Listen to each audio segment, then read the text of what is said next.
যে স্ট্রোক জিনিসটা কি। স্ট্রোক হচ্ছে মস্তিষ্কে রক্ত যে আমাদের মস্তিষ্কে তো রক্ত মানে দেহের প্রতিটা অংশেই তো রক্ত সরবরাহ হয় আপনার ধমনী আর শিরার মাধ্যমে, তাই না? সেই মস্তিষ্কে যে রক্ত বহন করার সময় যদি ওই ধমনীতে যে রক্তটা নিয়ে যাচ্ছে মাথায়, ওখানে কোনো কারণে যদি ওটা রক্তনালীটা ফেটে যায় অথবা ব্লক হয়ে যায়, বন্ধ হয়ে যায়, তাহলে আমাদের ব্রেনটে রক্ত সরবরাহ কিছু সময় যেন অফ হয়ে যায় বা ডিস্টার্ব হয়। এই জিনিসটা হচ্ছে স্ট্রোক। তাহলে রক্ত যদি আমাদের মাথায় না পৌঁছে তাহলে কি সমস্যা হবে? রক্ত যদি আমাদের মাথায় না পৌঁছে তাহলে মাথার যে কোষগুলো রয়েছে এগুলো খুব ধীরে ধীরে ওগুলো মারা যাওয়া শুরু করবে, অর্থাৎ আমাদের সেক্ষেত্রে স্মৃতিভ্রষ্ট বা অনেক প্রবলেম হতে পারে, সেগুলো আমরা পরে জানতেছি। তো স্ট্রোক হচ্ছে এটাই, অর্থাৎ মাথার মধ্যে যে রক্তনালী আছে রক্ত সরবরাহ করে, সেখানে যদি কোনো কারণে রক্তনালীটা ফেটে যায় অথবা বন্ধ হয়ে যায়, তাহলে যে অবস্থাটা দাঁড়াচ্ছে সেটাই হচ্ছে স্ট্রোক। মানে স্ট্রোক কেন হয়? তাদের হাই ব্লাড প্রেশার আছে বা হার্টের প্রবলেম আছে, ডায়াবেটিস আছে, ধূমপান করেন, মদ্যপান, অস্বাস্থ্যকর খাদ্যাভ্যাস, ওজন, বা এটা বায়োলজিক্যালি অর্থাৎ আপনার পূর্বপুরুষদের ছিল সেইভাবে জেনেটিক্যালিও আসতে পারে। এটা হচ্ছে স্ট্রোক এর কারণ। তাহলে স্ট্রোক মানে হচ্ছে আমাদের ব্রেনের যাওয়ার যাওয়ার নালিকা, রক্তনালী বা ধমনী যেটাই বলি, সেটাতে কোনো কারণে ব্লক হয়ে গেলে অথবা ওটা যদি ফেটে যায়, সে কারণগুলো আমরা এখানে বলতেছি। আর স্ট্রোক হলে কিভাবে বোঝা যাচ্ছে যে একটা মানুষের স্ট্রোক হয়েছে?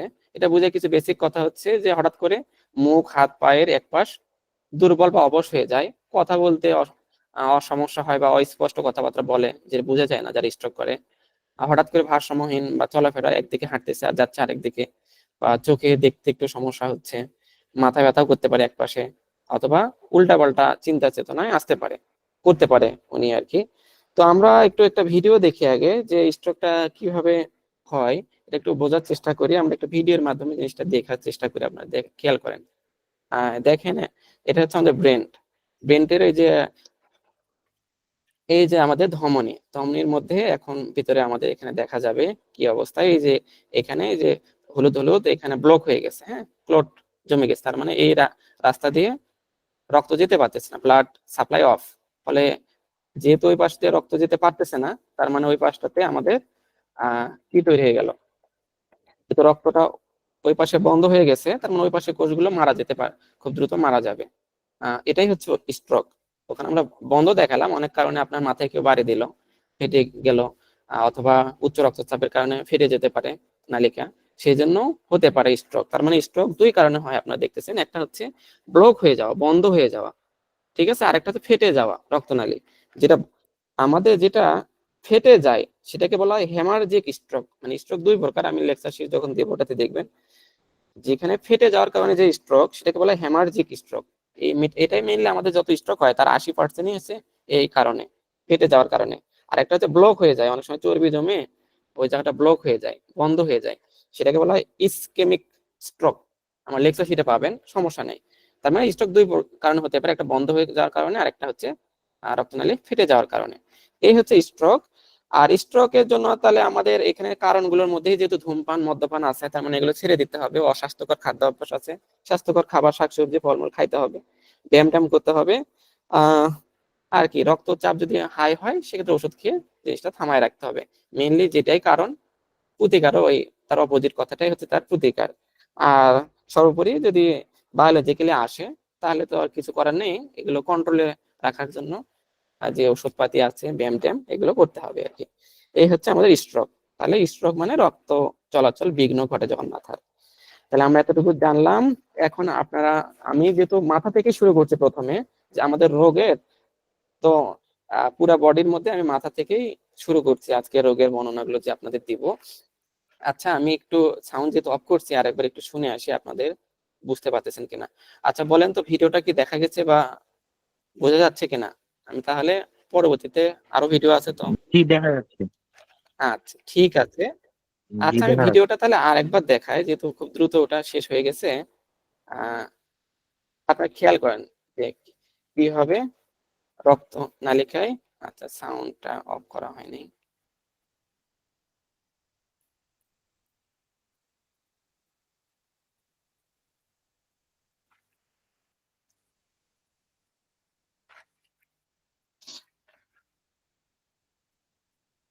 এই যে আমাদের নীল আর লাল আছে, এগুলো ধমনী, একটা একটা শিরা। নীলটা হচ্ছে আপনার শিরার, লালটা হচ্ছে ধমনী। হ্যাঁ, ওটার পার্থক্য যখন বলবো তখন বলবো যে কোনটা কি কাজ করে। এই যে রক্ত যাচ্ছে আর এক পাশে ব্লক হয়ে আছে রাস্তা, তাহলে এদিক দিয়ে যেতে পারতেছে না, blood flow is cut off, এই জন্য এখানে স্ট্রোক হয়। এটা হচ্ছে আমাদের ইসমেরিক স্ট্রোকের উদাহরণ ছিল। এরপরে মাথায় আরেকটা রোগ হতে পারে, সেটা হচ্ছে আমাদের কি, পার্কিনসন। আপনারা রোগ শুনছেন, এটা রিসেন্টলি খুবই আলোচিত হচ্ছে। এই রোগগুলো, অর্থাৎ আলোচিত যত রোগ আছে সেগুলোই পরীক্ষার জন্য বেশি ইম্পর্টেন্ট আপনাদের জন্য, এই আর কি। তো পার্কিনসন রোগটা কেন হয়? আমাদের মস্তিষ্কে যে দেখেন, মস্তিষ্কের মধ্যে আমাদের একটা স্নায়ু থেকে আরেকটা স্নায়ুতে যখন বিভিন্ন তথ্য, অর্থাৎ আপনি পায়ে একটা মশা পড়ছে, মশাটা এখন হাত দিয়ে মারবেন, তাহলে একটা মাথার মধ্যে তো এই সিগন্যালটা তৈরি হতে হবে, সিগন্যাল তৈরি হয়ে সেই সিগন্যালটা শেষ পর্যন্ত পা পর্যন্ত যেতে হবে, তাই না? তাহলে এই যে মাথার মধ্যে এক নিউরন থেকে আরেক নিউরনে যে স্নায়ু যে তথ্য বহন করতে সাহায্য করে একটা হরমোন, তার নাম হচ্ছে ডোপামিন। এটাকে বলে নিউরো ট্রান্সমিটার, অর্থাৎ নিউরনের মধ্যে ট্রান্সমিট করে তথ্য। এই ডোপামিন যদি কোনো কারণে ঘাটতি হয়, কোনো কারণে উৎপাদন ব্যাহত হয়, তাহলে আমাদের যে রোগটা হয় তার নাম হচ্ছে পার্কিনসন, মানে ডোপামিনের ঘাটতির কারণে মস্তিষ্কে।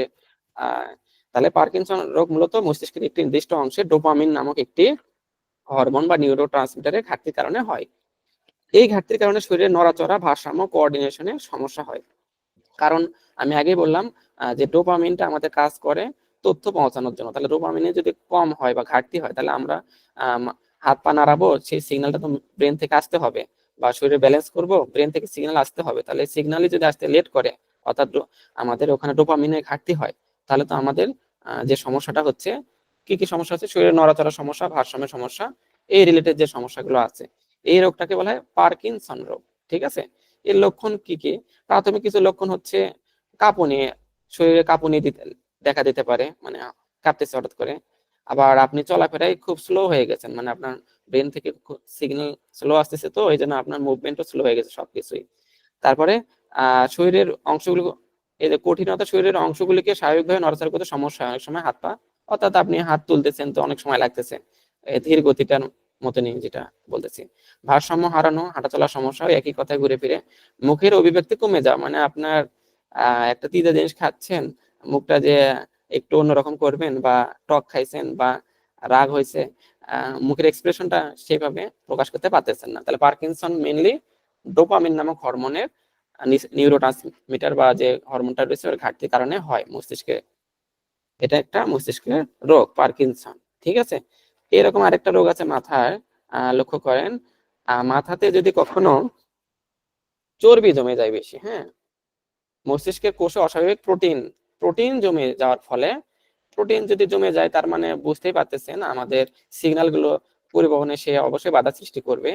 তাহলে প্রোটিন গুলো মস্তিষ্কের কোষগুলোকে ধীরে ধীরে ধ্বংস করে দেয়, এবং ফলে আমাদের স্মৃতি, চিন্তা, বুদ্ধি, বৃত্তির ক্ষমতাকে কমিয়ে দেয়। তার মানে আলঝেইমার্স রোগ, এই রোগটা মেইনলি হয় প্রোটিনের পরিমাণ বেড়ে গেলে মাথার মধ্যে।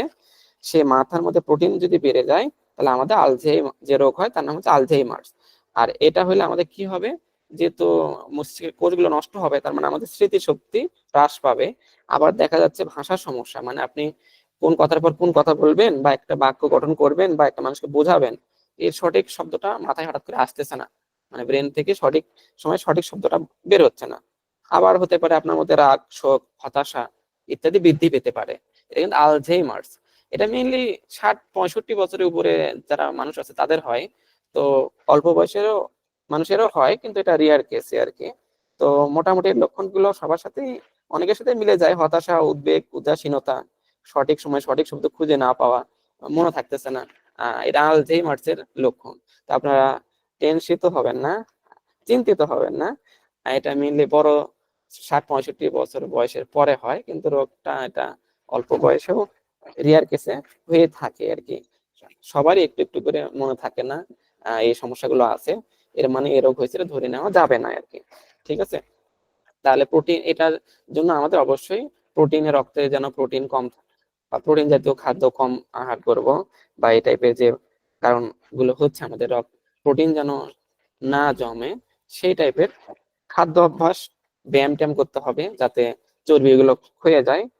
আমি বলতে আর মাথার চর্বি কিভাবে ব্যায়াম করে ক্ষয়ে যাবে, আসলে আপনি ব্যায়াম করলে শরীর থেকে যখন চর্বি রক্তে কমে যাবে, তখন মাথার চর্বিও জমবে না আর কি। ব্যাপারটা এরকম, মাথার ব্যায়াম করে তো আর মাথা ঝাঁকাঝাঁকি করার কোনো দরকার নেই। এর জন্য আপনার যদি মনে হয় আলঝেইমার্স হয়েছে, ঠিক আছে। আচ্ছা, ওকে, জাস্ট কিডিং। আমরা সামনে যাই। এবার আমরা একটা রোগ নিয়ে জানবো, সেটা হলো আলঝেইমার্স এর পর হার্ট। এবার আমরা বুকের মধ্যে আসি আর কি, অর্থাৎ হার্টের আমি আগে গঠনটাই বলি। এখানে রক্ত, এবার পরীক্ষায় আসছিল হার্ট কার্ডিয়াক সার্কেল বা রক্তের যে কিভাবে এখানে প্রবাহিত হচ্ছে হার্টের মধ্যে। হার্ট কি করে, আমাদের রক্তটা পাম্প করে আহ পুরা শরীর থেকে কার্বন ডাই অক্সাইড যুক্ত রক্তগুলো যায় হার্টে, হ্যাঁ। আবার ফুসফুস থেকে আবার ওখানে কি যায়, অক্সিজেন সমৃদ্ধ রক্তটা যায়। হার্টের কাছে হচ্ছে পাম্পের মতো, পাম্প কি করে, নিচ থেকে পানি তোলে। এই পাম্পটা এরকম পাম্পিং করে শরীরের বিভিন্ন জায়গায় আহ অর্থাৎ কার্বন ডাই অক্সাইড যুক্ত রক্তগুলো ফুসফুসের দিকে নিয়ে যাইতে সাহায্য করে, আর অক্সিজেন সমৃদ্ধ রক্তগুলো যেন আমাদের শরীরে ছড়িয়ে ছড়িয়ে যেতে পারে, এই পাম্পিং এর কাজটা করে হার্ট। তো আমাদের এই বাম পাশের চিত্রটা আপনার খেয়াল করেন এই আর কি। এই হার্টের প্রকোষ্ঠটা হচ্ছে, আমি ডান পাশেরটা পরে ভিডিও প্লে করতেছি। আহ আমাদের হার্টের 4টা ব্লক, অর্থাৎ 4টা প্রকোষ্ঠ আছে মেইনলি এখানে আমাদের রক্তগুলো প্রবাহিত করতে গেলে।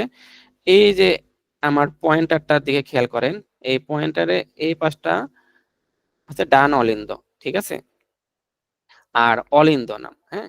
আর এই যে এটা হচ্ছে ডান অলিন্দ। আপনার দেখা যাচ্ছে এটা বাম পাশ, কিন্তু এটার নাম হচ্ছে ডান অলিন্দ, কারণ ওটা যদি উল্টা দিক থেকে খেয়াল করেন, অর্থাৎ যে আমার সামনে দাঁড়িয়ে আছে তার এটা বাম পাশে, ডান পাশে, এই জন্য ডান অলিন্দ, এটা হচ্ছে ডান অলিন্দ। আর এই পাশেরটা আহ, আমি যেখানে রাখছি এটা হচ্ছে বাম অলিন্দ, মানে প্রকোষ্ঠ আর কি। মেন অলিন্দ বলুক আর যে নামে ডাকুক, ঘরে আর কি। আমরা এই পাশ ডান পাশে ভিডিও দেখে পরে বুঝবো যে এখানে কিভাবে কি হয়। আর নিচে যে দুইটা প্রকোষ্ঠ আছে, এই যে এই প্রকোষ্ঠ আর এই প্রকোষ্ঠ, এই দুটো হচ্ছে নিয়ন নাম বলা হয়। তাহলে এটা ডান নিয়ন, এটা হচ্ছে বাম নিয়ন। এখন লক্ষ্য করেন ডান অলিন্দ আর এই যে এটা হচ্ছে ডান নিয়ন। এর মাঝখানে যে পথ আছে, এই যে কপাটিকা বা পথ, দরজা, কপাট বা আপনি কপাট বললেন না আমরা দরজাকে, গ্রামের ভাষায় যে কপাটিকা বা আছে, এই দরজাটা বা কপাটিকাটা বন্ধ থাকে প্রাথমিক অবস্থায়। তাহলে এখানে যে রক্ত আসবে সেটা এখানে এ পাশে আসতে পারে না। পরে যখন এখানে প্রেসার বৃদ্ধি পায়, এটা কপাটিকা খুলে যায়, তখন এখানে রক্ত আসে, অর্থাৎ ডান অলিন্দ থেকে ডান নিউনে রক্ত আসে। রক্ত এসে এই যে কপাটিকা খুলে এদিক দিয়ে ফুসফুসীয় ধমনী হয়ে বের হয়ে যায় এই রক্তটা, ঠিক আছে। আচ্ছা, আর এই আমরা এরপরে হচ্ছে এই পাশেরটা বাম অলিন্দ থেকে রক্তটা বাম নিয়নে যায় এই যে কপাটিকের মাধ্যমে গিয়ে, এই কপাটিকা খুলে রক্তটা যায়। এই যে এই পথটার নিচ দিক দিয়ে একটা পথ আছে, হ্যাঁ।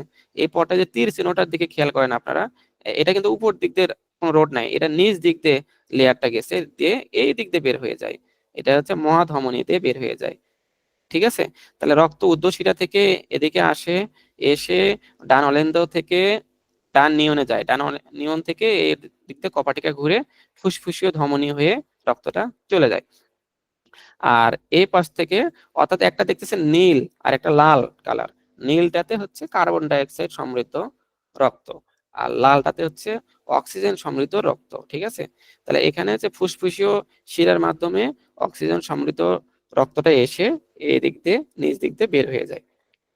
আমরা একটু চিত্রতে খেয়াল করি, চিত্রতে দেখেন একটু সাউন্ড আছে, আচ্ছা থাক। এই যে আমাদের 4টা প্রকোষ্ঠ এখানে, এই যে ডান অলিন্দ, আর হচ্ছে বাম অলিন্দ, ডান নিয়ন বাম নিয়ন, আর এই যে সুতার মতো দেখতেছেন এটাই হচ্ছে কপাটিকে, এটা খুলে যাবে আর কি।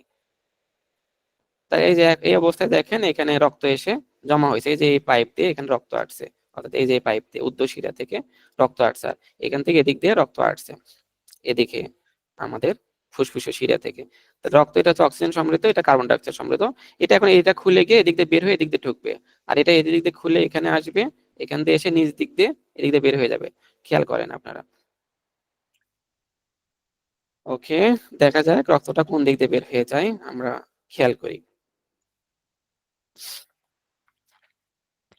এই যে দেখেন ওই পাশ থেকে এই পাশে ঢুকলো, অর্থাৎ আহ ডান অলিন্দ থেকে ডান নিয়নে আসলো, বাম অলিন্দ থেকে বাম নিয়নে আসলো। এটা নিজ দিক দিয়ে পার হয়ে যাবে আর ওটা ওই পাশ দিয়ে পার হয়ে যাবে। ভালোভাবে খেয়াল করেন, খুবই সিম্পল বিষয়। অর্থাৎ এই কপাটিকা গুলো খুলে যাচ্ছে, হ্যাঁ, এই যে খুলে গেল, ঢুকলো, এখানে প্রেসার ক্রিয়েট হয়ে এখানে ঢুকলো। হ্যাঁ, এখন এই দিক দিয়ে বের হয়ে গেল, আর এটা এদিক দিয়ে, আর পরক্ষণে আবার এসে জমা হচ্ছে, অর্থাৎ এটা বের হয়ে যাওয়ার সাথে সাথে আবার রক্ত এসে ওই ডান অলিন্দ আর বাম অলিন্দ পূর্ণ হচ্ছে। এই হচ্ছে আমাদের সিম্পল একটা অবস্থায় আর কি। আচ্ছা দেখেন পুরো ভিডিওটা, এই যে রক্তটা কোন দিক দিয়ে কোথায় যায় খুব সুন্দর করে দেখা যাচ্ছে আমাদের এখানে।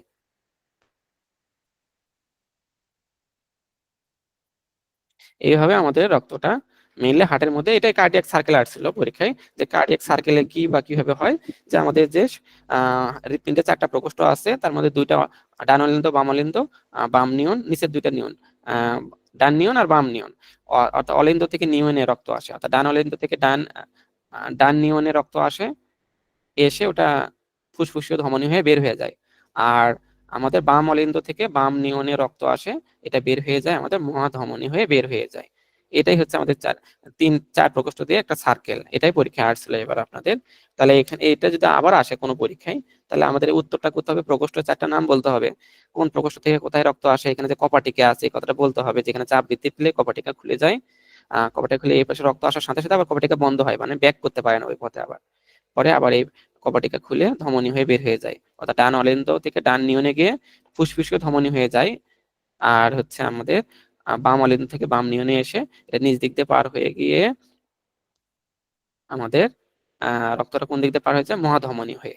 এই হচ্ছে আমাদের হার্টের রক্তের পাম্পিং প্রক্রিয়া।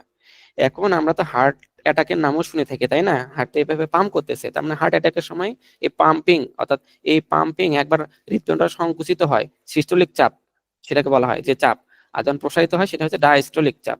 তো আমাদের যে রক্তের ব্লাড প্রেশার মাপি আমরা, সিস্টোলিক ডায়াস্টোলিক চাপ 120/80 নর্মাল যেটা, এটাই হচ্ছে সিস্টোলিক একটা একটা ডায়াস্টোলিক চাপ, এই আর কি।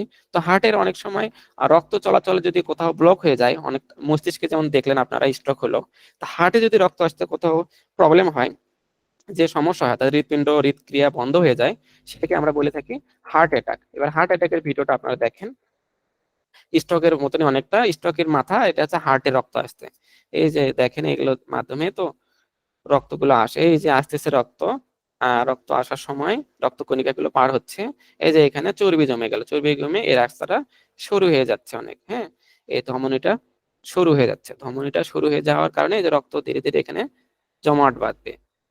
ঠিক আছে, রক্ত যদি ওখানে এই যে বিড়ি সিগারেট ধূমপানের কারণে আমাদের চর্বি বা ওই জায়গাগুলো ক্ষতিগ্রস্ত হয়, এইভাবে হার্ট অ্যাটাকের এটা একটা কারণ বোঝানোর জন্য ধূমপানের চিত্র দেওয়া হয়েছে, যে রক্ত জমাট বাঁধতেছে, কারণ এই রাস্তাটা অনেক সরু হয়ে গেছে ধমনীটা। তাহলে এখন আমাদের ফুসফুস অর্থাৎ হার্টে রক্ত যাইতে প্রবলেম হবে, এই যে চর্বিতে আটকে যাচ্ছে। তাহলে হার্টে যদি রক্ত না যায়, তাহলে হার্টের হৃৎপিণ্ড হৃৎক্রিয়া বন্ধ হয়ে যাবে, পাম্পিং বন্ধ হয়ে গেলে আমরা কি হবে, শরীরের সব জায়গায় অক্সিজেন সমৃদ্ধ রক্তটা যাবে না, ফলে আমাদের শেষ পর্যন্ত যা হওয়ার তাই হবে। ঠিক আছে, তাহলে আমাদের এটাই হচ্ছে আমাদের হার্ট অ্যাটাক। তাহলে হার্ট অ্যাটাকের মেইন কারণটা হচ্ছে এই, যে আমাদের ওখানে চর্বি জমে যাওয়ার কারণে। আচ্ছা, বারবার আপনারা যে নীল আর লাল কালার দেখতেছেন, বা এই যে শরীরের মধ্যে লক্ষ্য করেন, আমাদের নীল লাল কালারের যে রক্ত প্রবাহের নালিকা আছে, এগুলোর নাম হচ্ছে ধমনী, আর এগুলোর নাম হচ্ছে শিরা।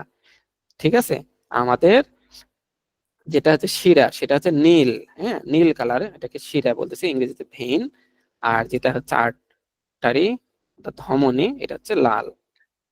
ঠিক আছে, লাল মানে বোঝায় এটা লাল রক্ত, অক্সিজেন সমৃদ্ধ রক্ত বহন করে, হ্যাঁ। আর নীল যেটা, সেটা হচ্ছে কার্বন ডাইঅক্সাইড সমৃদ্ধ রক্ত বহন করে, মনে রাখতে হবে। তার মানে শিরা হচ্ছে কার্বন ডাইঅক্সাইড সমৃদ্ধ রক্ত বহন করে, আর ধমনী হচ্ছে অক্সিজেন সমৃদ্ধ। তবে ব্যতিক্রম আছে, ব্যতিক্রমটা একটু আগে আমরা দেখছি কিন্তু আমি বলি নাই ওখানে। ব্যতিক্রমে শুধু 2টা নাম মনে রাখবেন, ফুসফুসীয় ধমনী, ফুসফুসীয় শিরা। মানে ধমনীর কাজ হচ্ছে অক্সিজেন সমৃদ্ধ রক্ত বহন করা, কিন্তু খালি ফুসফুসীয় ধমনীটা তার উল্টা কাজটা করে। উল্টা কাজটা কি? উল্টা কাজটা তার মানে ওখানে সে কার্বন ডাইঅক্সাইড সমৃদ্ধ রক্ত বহন করে। আর শিরার কাজ হচ্ছে মেইনলি কার্বন ডাইঅক্সাইড সমৃদ্ধ রক্ত বহন করা, কিন্তু সে উল্টা ফুসফুসীয় শিরা যেটা, সেটা তার উল্টা কাজ করে। আচ্ছা, কোথায় কোথায় এটা দেখলাম আমি, পিছনে একটু দেখানোর চেষ্টা করি। আমাদের পেছনে এই যে এখানে দেখেন ফুসফুসের শিরা লাল জিনিস নিয়ে যাচ্ছে, হ্যাঁ, ঠিক আছে, যে লাল, কিন্তু শিরাকে আমরা বললাম সে কার্বন ডাই অক্সাইড সমৃদ্ধ নিয়ে যায়, কিন্তু এটা ফুসফুসের শিরা। তার ফুসফুসীয় ধমনী আবার দেখেন নীল, মানে কার্বন ডাই অক্সাইড সমৃদ্ধ নিয়ে যাচ্ছে, কিন্তু ধমনীর কাজ হচ্ছে আপনার অক্সিজেন সমৃদ্ধ নিয়ে যাওয়া। তার মানে এই দুটা ব্যতিক্রম কথা মনে রাখলেই হয়, শুধু ফুসফুসীয় ধমনী, ফুসফুসীয় শিরা। তো এখন আমরা এই দুটার মধ্যে পার্থক্য বোঝার চেষ্টা করি। শিরা ধমনীর মাধ্যমে শরীরে রক্তগুলো ট্রান্সমিট হয় এভাবে। আচ্ছা, তাহলে উৎপত্তি, ধমনী উৎপত্তি হৃৎপিণ্ড থেকে, আর এটা কৌশিক জালিকা, মানে দেহের মধ্যে একদম শেষ প্রান্তে বিভিন্ন জায়গায় গিয়ে জালিকা আকারে গিয়ে শেষ হয়েছে। আর ওই জালিকা আকারে সৃষ্টি হয়ে কৌশিক জালিকা থেকে সৃষ্টি হয়ে হৃৎপিণ্ডে এসে শেষ হচ্ছে শিরা। তার রক্ত প্রবাহ কি করে এটা, যেহেতু এটা অক্সিজেন বহন করে, তার মানে হৃৎপিণ্ড থেকে অক্সিজেন সমৃদ্ধ রক্তগুলো বহন করে দেহের দিকে নিয়ে যায়, দেহমুখী। আর এটা তার উল্টা, হৃৎপিণ্ডমুখী, দেহ থেকে কার্বন ডাই অক্সাইড সমৃদ্ধ রক্তগুলো নিয়ে আসে হচ্ছে আপনার কোথায়, হৃৎপিণ্ডে, ঠিক আছে। আচ্ছা, রক্তের প্রকৃতি, আগে বলছে অক্সিজেন সমৃদ্ধ রক্ত, এটা কার্বন ডাই অক্সাইড সমৃদ্ধ রক্ত। আর ধমনীটা অনেকটা একটু সরু, এই যে লক্ষ্য করেন একটু সরু, আর শিরাটা অপেক্ষাকৃত একটু চওড়া। ধমনীতে কপাটিকে থাকে না, অর্থাৎ কপাটিকে এর আগে বলছি যে ওই যে আপনার এই যে দরজার মতো অনেকটা, আর কপাটিকা থাকে শিরাতে, ঠিক আছে। এটা উচ্চ রক্তচাপ, যে ডায়াস্টোলিক চাপ, আর এটা হচ্ছে নিম্ন রক্তচাপের, অর্থাৎ এখানে রক্তের চাপটা থাকে কম। আমাদের মেইনলি এর পার্থক্য জানলে হবে, কোনটা আমাদের রক্ত অক্সিজেন সমৃদ্ধ রক্ত বহন করে, কোনটা কার্বন ডাই অক্সাইড সমৃদ্ধ। ব্যতিক্রম বিষয়টাও মনে রাখতে হবে, ফুসফুসীয় ধমনী আর ফুসফুসীয় শিরার ক্ষেত্রে এই কথাটা একটু ব্যতিক্রম হবে, ঠিক আছে। তাহলে আমাদের এই হচ্ছে অবস্থা, আমরা ধমনী আর শিরার পার্থক্য জানলাম। এবার আমরা দেখি আরো অনেক অন্যান্য রোগ নিয়ে আলোচনা করার চেষ্টা করি। আমাদের ফুসফুস, এই যে ফুসফুসেই তো মেইন ঘটনাটা ঘটে, তাই না? ফুসফুস, আমরা যে প্রশ্বাসের সাথে অক্সিজেন গ্রহণ করি, এই অক্সিজেনটা ফুসফুসে গিয়ে ওখানে আহ কি হয়, রক্তের সাথে, রক্তের হিমোগ্লোবিনের সাথে যুক্ত হয়ে অক্সি হিমোগ্লোবিন তৈরি করে, করে তো আমাদের কোথায় যায়, আমাদের ওই তো পাম্পে, অর্থাৎ হার্টে গিয়ে ওখান থেকে পাম্পিং হয়ে পুরো শরীরে ছড়িয়ে যায়। আবার পরক্ষণে ওখানে সারা দেহ থেকে যে অক্সিজেন গুলো হার্টে যায়, হার্টে পাম্প হয়ে সেটা সরাসরি চলে যায় ফুসফুসে, ওখানে গিয়ে আবার সে কার্বন ডাই অক্সাইড গুলো রিলিজ করে সে আবার অক্সিজেন টেনে নিয়ে আসে, অর্থাৎ ওখানে গিয়ে আবার নিঃশ্বাসের সময় অক্সিজেন বের হয়ে যায়। তো যাই হোক, এই ফুসফুসে যে আমাদের বিরাট বড় উপকারটা করতেছে, আহ যে অক্সিজেন গ্রহণ করে শরীরের প্রতিটি কণায় কণায় পৌঁছে দিচ্ছে, আর হচ্ছে কার্বন ডাইঅক্সাইড বের করে দিতে হেল্প করতেছে। তো এখানে যে রোগগুলো হয় তার মধ্যে যক্ষা, মানে যে ফুসফুসেই হয় তা না, মানে যক্ষা অনেক জায়গাতেই হতে পারে। যক্ষা, আচ্ছা, আচ্ছা, আমি অন্য একটা প্রসঙ্গে এখানে আসছিলাম। আমরা যে বেঁচে থাকার জন্য অক্সিজেন কেন দরকার আসলে, এটা, মানে অক্সিজেন ছাড়া বাঁচবো না কেন, এটা রক্ত যদি এমনিতেই কি হয়ে যায়, হার্টের মধ্যে পাম্পিং হয়ে ছড়িয়ে যায়, তাহলে আমাদের অসুবিধা কোথায়, বাঁচতে পারবো না কেন?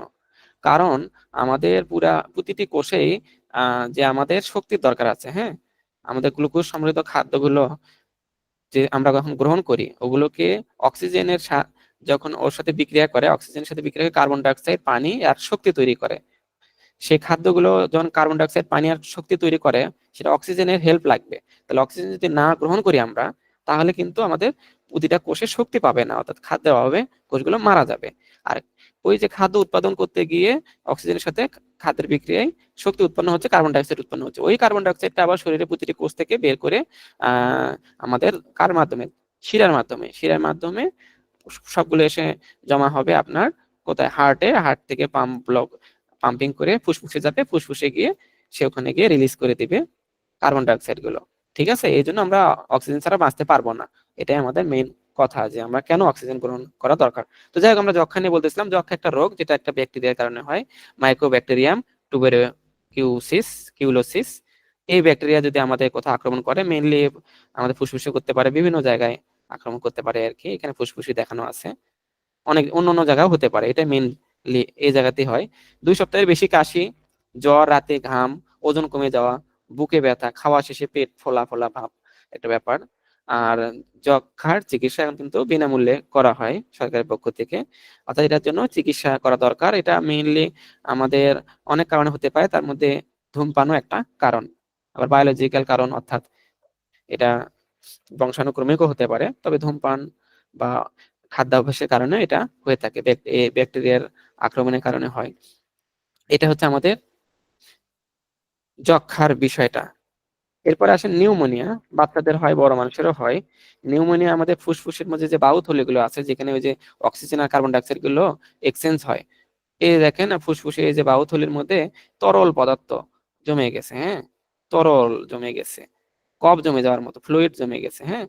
তাহলে এই ধরনের, এটা মেইনলি ব্যাকটেরিয়া, ভাইরাস, ছত্রাক ইত্যাদি আক্রমণে বায়ুথলিতে যে প্রদাহ হয়, ব্যথা হয়, ব্যথা হলে ওখান থেকে রস নির্গত হয়, রস নির্গত হয়ে ওই জায়গাটা, তাহলে আমাদের শ্বাসকষ্ট অবশ্যই হবে, কারণ অক্সিজেন গ্রহণ, কার্বন ডাইঅক্সাইড নিঃসরণে এখানে ডিস্টার্ব হবে, যেহেতু বায়ুথলি এগুলো ওখানে তরল দ্বারা পূর্ণ হয়ে যাচ্ছে, অর্ধপূর্ণ হয়ে যাচ্ছে।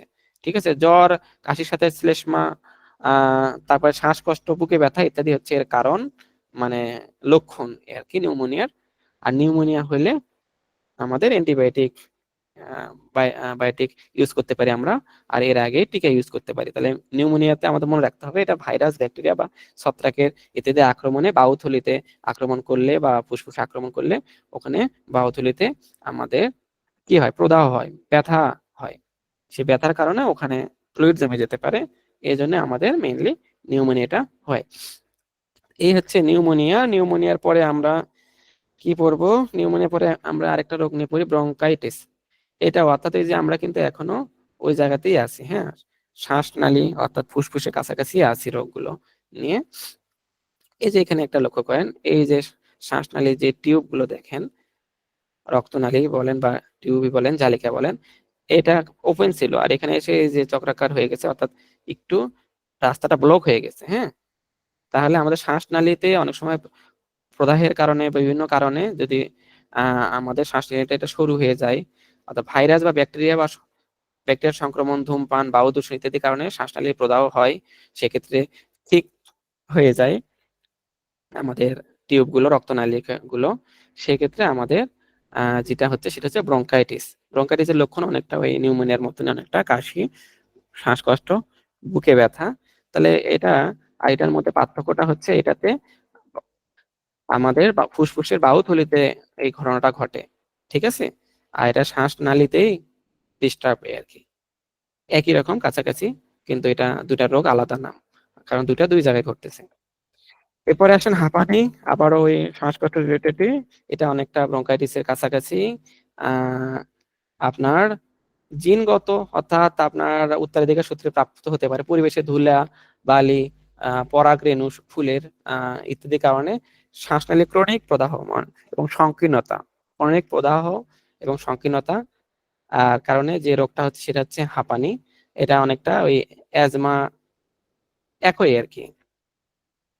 আমাদের এটার হচ্ছে লক্ষণগুলো কি কি? শ্বাসকষ্ট, বুকে, অর্থাৎ আমরা যে 3-4টা রোগ দেখলাম বুকের, সবগুলোর একই রকমই আমাদের লক্ষণ, এই আর কি। এটা হলে আমাদের ইনহেলার নিতে হয়, তারপরে ওষুধ, ট্রিগার এড়ানো, শ্বাসকষ্ট ব্যবস্থাপনা ইত্যাদি।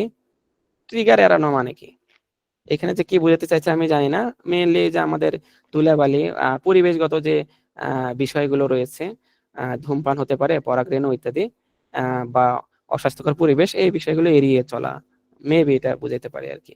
শ্বাসকষ্ট ব্যবস্থা, আচ্ছা, ইনহেলার নিলে এক্ষেত্রে একটু রিলিভ হতে পারে হাঁপানি রোগের।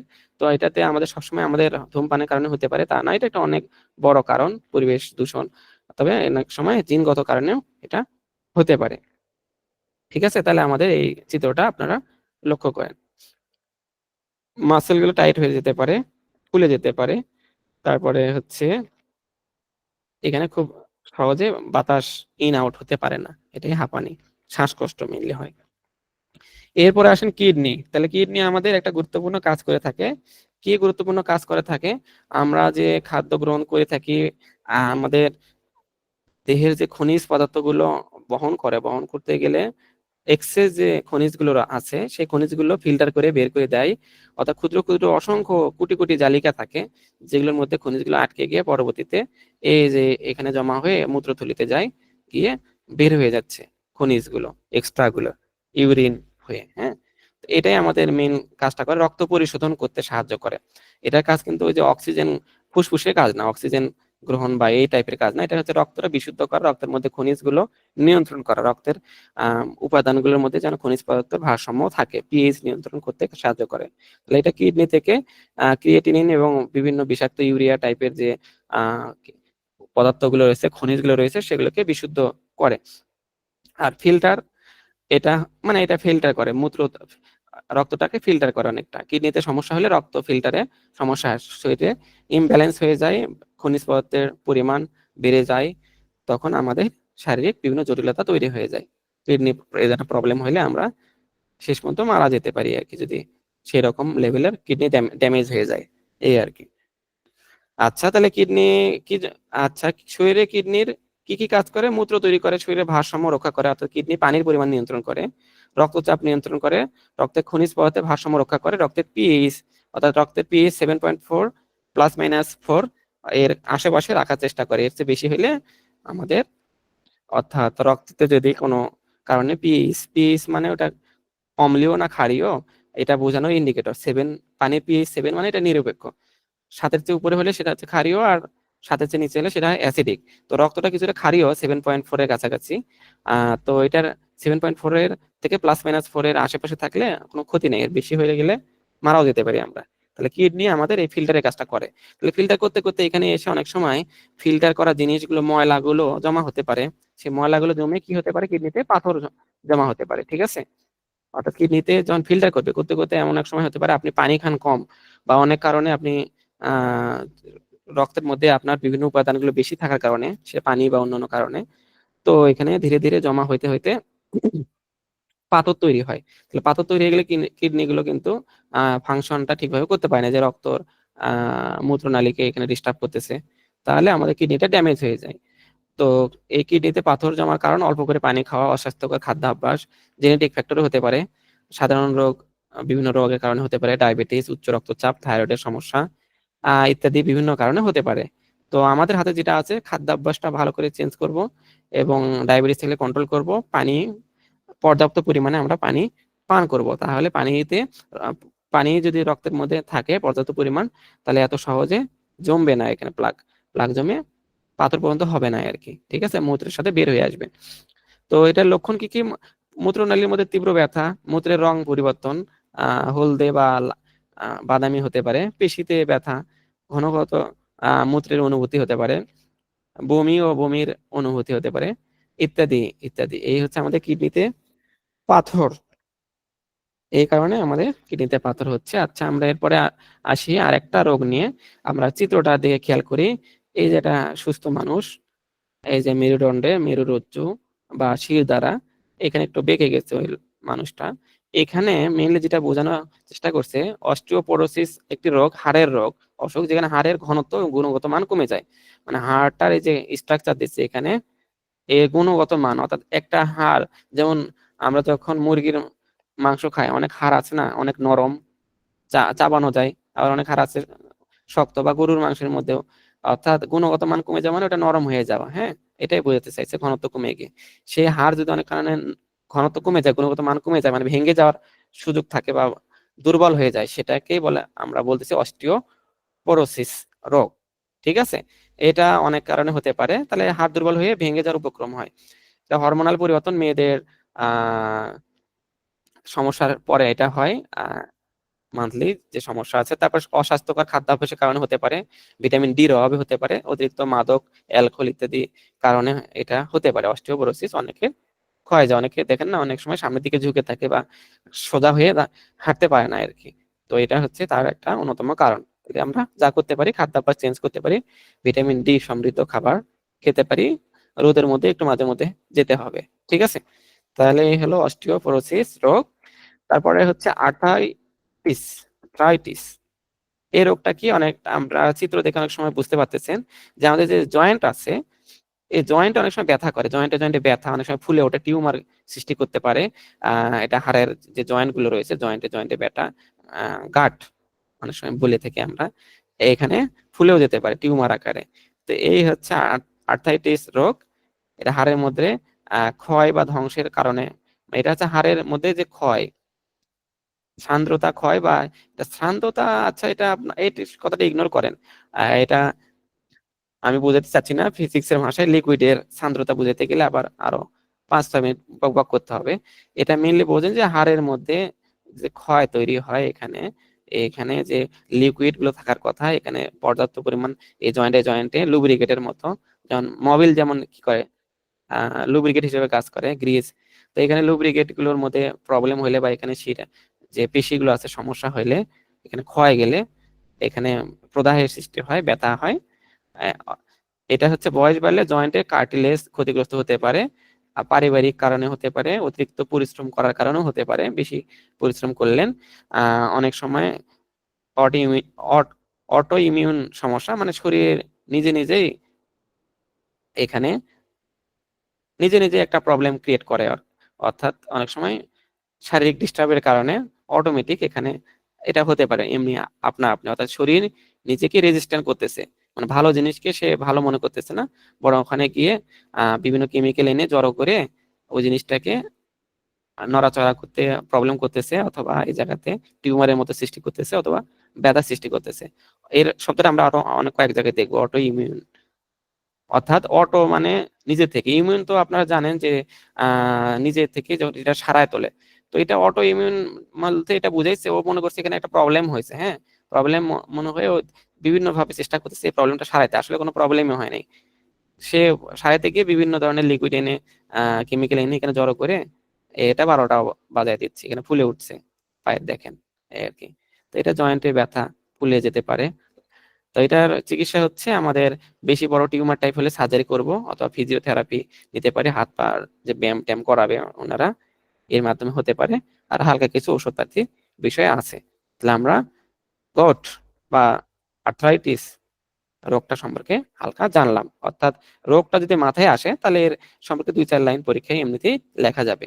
এখানে যেহেতু কোনো ভাইরাস ব্যাকটেরিয়ার নাম নেই যে কারণে হচ্ছে, সুতরাং এটা সম্পর্কে লেখা কোনো কঠিন বিষয় না। এরপর আসেন থাইরয়েডের সমস্যা। এই যে গলার নিচে দেখেন যে থাইরয়েড গ্রন্থি আছে, খাওয়ার সময় এখান থেকে বিভিন্ন ধরনের এনজাইম নির্গত হয়। তো এই থাইরয়েডে যদি কখনো গ্ল্যান্ডে কখনো সমস্যা হয়, এটা বিপাক ক্রিয়া, মানে আমাদের খাদ্য হজমে সহায়তা করে, এখান থেকে বিভিন্ন এনজাইম টেনজাইম নির্গত হয়ে খাদ্যের সাথে মিশে গিয়ে খাদ্যটা বিপাক ক্রিয়ায় অর্থাৎ হজম হইতে সাহায্য করে। ঠিক আছে? তো এইটাতে কখনো যদি কোনো প্রবলেম হয় তাহলে আমাদের আহ যে রোগটা হচ্ছে সেটা হচ্ছে থাইরয়েড। ঠিক আছে, এইখানে যদি কোনো প্রবলেম হয়, থাইরয়েডের আমাদের কাজটা কি? থাইরয়েডের কাজ হচ্ছে বিপাক নিয়ন্ত্রণ, অর্থাৎ যে আমাদের খাদ্য হজম পরিপাকের সাহায্য করে, হৃদস্পন্দন নিয়ন্ত্রণ, শরীরের তাপমাত্রা নিয়ন্ত্রণ, মস্তিষ্কের বিকাশে হেল্প করে, ইনডিরেক্টলি, ডিরেক্টলি না। ঠিক আছে। থাইরয়েডের সমস্যা কেন হয়? আয়োডিনের অভাবে অনেক সময় যে এখানে গলা ফুলে ওঠে, গলা অন্ড রোগ যাকে আমরা বলি, এই জায়গাটা গলাটা এই জায়গাটা পুরোটা ফুলে ওঠে থাইরয়েডের গ্রন্থির এখানে, সেটাকে আমরা গলগণ্ড রোগ বলি, সাধারণত গলগণ্ড নামে চিনি আমরা।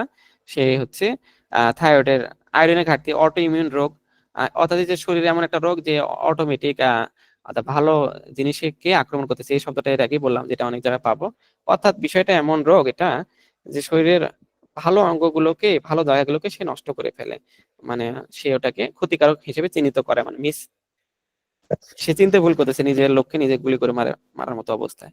জিনগত কারণ হতে পারে, গর্ভকালীন সমস্যা, ওষুধের সাইড এফেক্টের কারণে হতে পারে। তাহলে লক্ষণ কি কি হতে পারে? ক্লান্তি, ওজন বৃদ্ধি, শীত সহ্য করতে না পারা, এটা থাইরয়েডের প্রাথমিক লক্ষণ। ও আচ্ছা, থাইরয়েডের সমস্যার লক্ষণ এখানে দুটা দেখেন, হাইপোথাইরয়েডিজম আর হাইপার থাইরয়েডিজম, দুই ভাবে ক্লাসিফাই করা আছে, একটা হাইপো একটা হাইপার। তাহলে হাইপারটা হচ্ছে ওজন কমে যাওয়া, এখানে ওজন বৃদ্ধি পাওয়া, দুটাতে দুই রকম কাহিনী। তাহলে কিভাবে বুঝবেন বলেন? দুটাই হতে পারে। হৃদস্পন্দন বৃদ্ধি, ঘাম বেড়ে যাওয়া, থাইরয়েডের সমস্যা। এই হচ্ছে আমাদের, তার মানে থাইরয়েডের যে গ্রন্থি আছে এখানে যে সমস্যা হয়, এটা আমাদের বিপাক ক্রিয়াতে সাহায্য করে, তাপমাত্রা নিয়ন্ত্রণে সাহায্য করে। এখানে যদি কোনো সময় কোনো প্রবলেম হয় সেটাকে আমরা থাইরয়েড বলতেছি আমরা আর কি। সেটা জেনেটিক্যালিও হতে পারে, এটা রক্ত পরীক্ষা করেও বা বিভিন্ন ভাবে পরীক্ষা করে এটা আমরা বুঝতে পারি যে থাইরয়েডের সমস্যা আছে কিনা। আচ্ছা, এরপরে দেখি আমরা ডায়াবেটিস, এটাও একটা বহুল প্রচলিত রোগ। আচ্ছা, আমি আর একবার একটু শুনি, অনেকক্ষণ বকবক করলাম তো, আমার সাউন্ড লো করা আছে, বোঝা যাচ্ছে তো বা শোনা যাচ্ছে কিনা?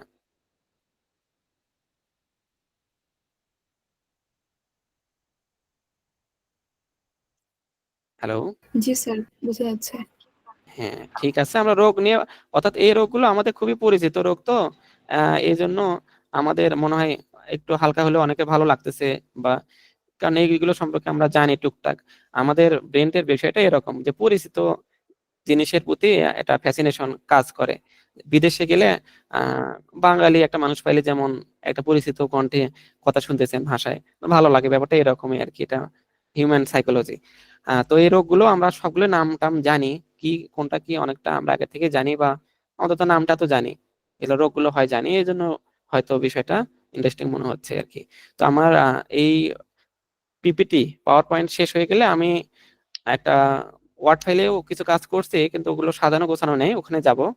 ক্লাসটা অবশ্য আজকে লম্বা করব না, মেইনলি আজকে শরীরের রোগ সম্পর্কেই জানার চেষ্টা করব। আরো কিছু রোগ আছে, ছোটখাটো রোগ, যেমন চোখ ওঠা, কনজাংটিভ ভাইরাস, এগুলো আমি এখানে রাখিনি ইচ্ছাকৃত ভাবে। এগুলো আসলে আমার লেকচার শিটে আছে, ওখান থেকে দেখে নেবেন, বা এমনিতেও পারার কথা আর কি। মেইনলি কোথায় কোনটা ভাইরাস কোনটা ব্যাকটেরিয়া আক্রমণে, এতটুকু মনে রাখতে হবে আর কি। তাহলে ডায়াবেটিস, ডায়াবেটিস তাহলে এটা কেন হয় বা কিভাবে হয়?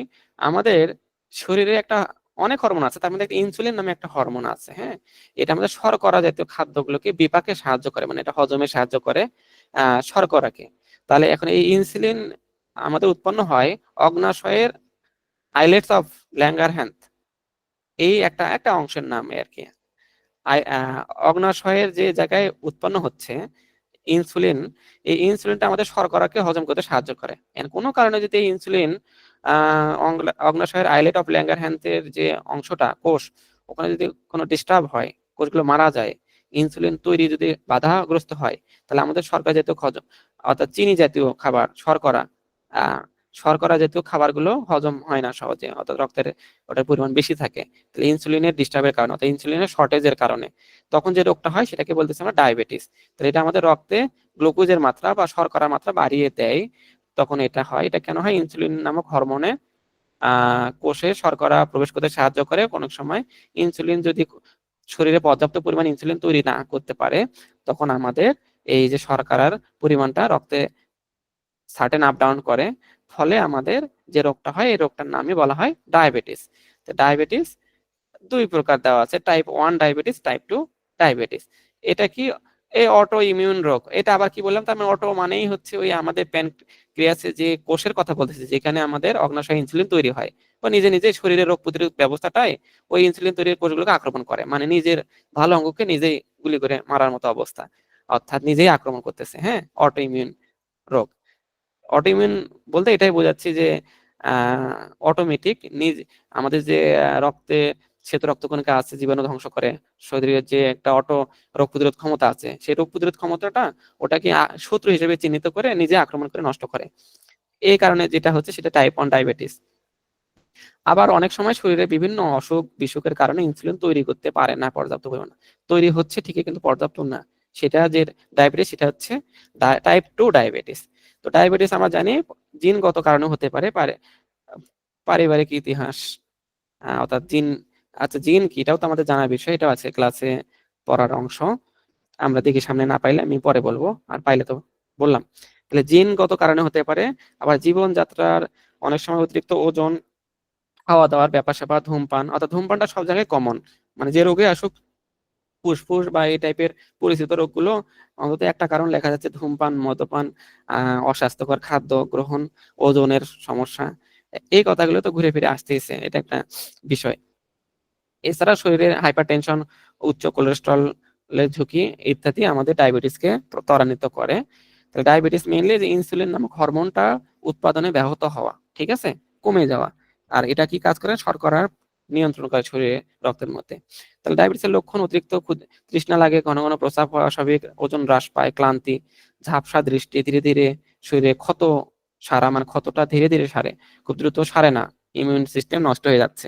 ইমিউন সিস্টেমটাই নিজে গিয়ে টাইপ 1 কি করে, ইনসুলিন যেখানে তৈরি হয় প্যানক্রিয়াসে, অগ্নাশয়ের, সেই জায়গাটাই কোষগুলোকে ধ্বংস করে। তো রোগ কিভাবে সারবে বলেন? তাহলে রোগ সারার কি বুদ্ধি? ডায়াবেটিসের কোনো নিরাময় নেই, তবে এটা কন্ট্রোলে রাখা যেতে পারে জীবনযাত্রার পরিবর্তন, ব্যায়াম, খাদ্যাভ্যাস, ওজন নিয়ন্ত্রণ ইত্যাদি, মুখে ওষুধ বা ইনসুলিন ইনজেকশন নেওয়া, রক্তে নিয়মিত শর্করা টেস্ট করে দেখা যে ডায়াবেটিস হইলো কি না। এবার আসেন আমাদের মোটামুটি রোগ শেষ, আমাদের একটু কোষ নিয়ে জানি। আমাদের শরীর তো বিভিন্ন ধরনের কোষ নিয়েই তৈরি, তাই না?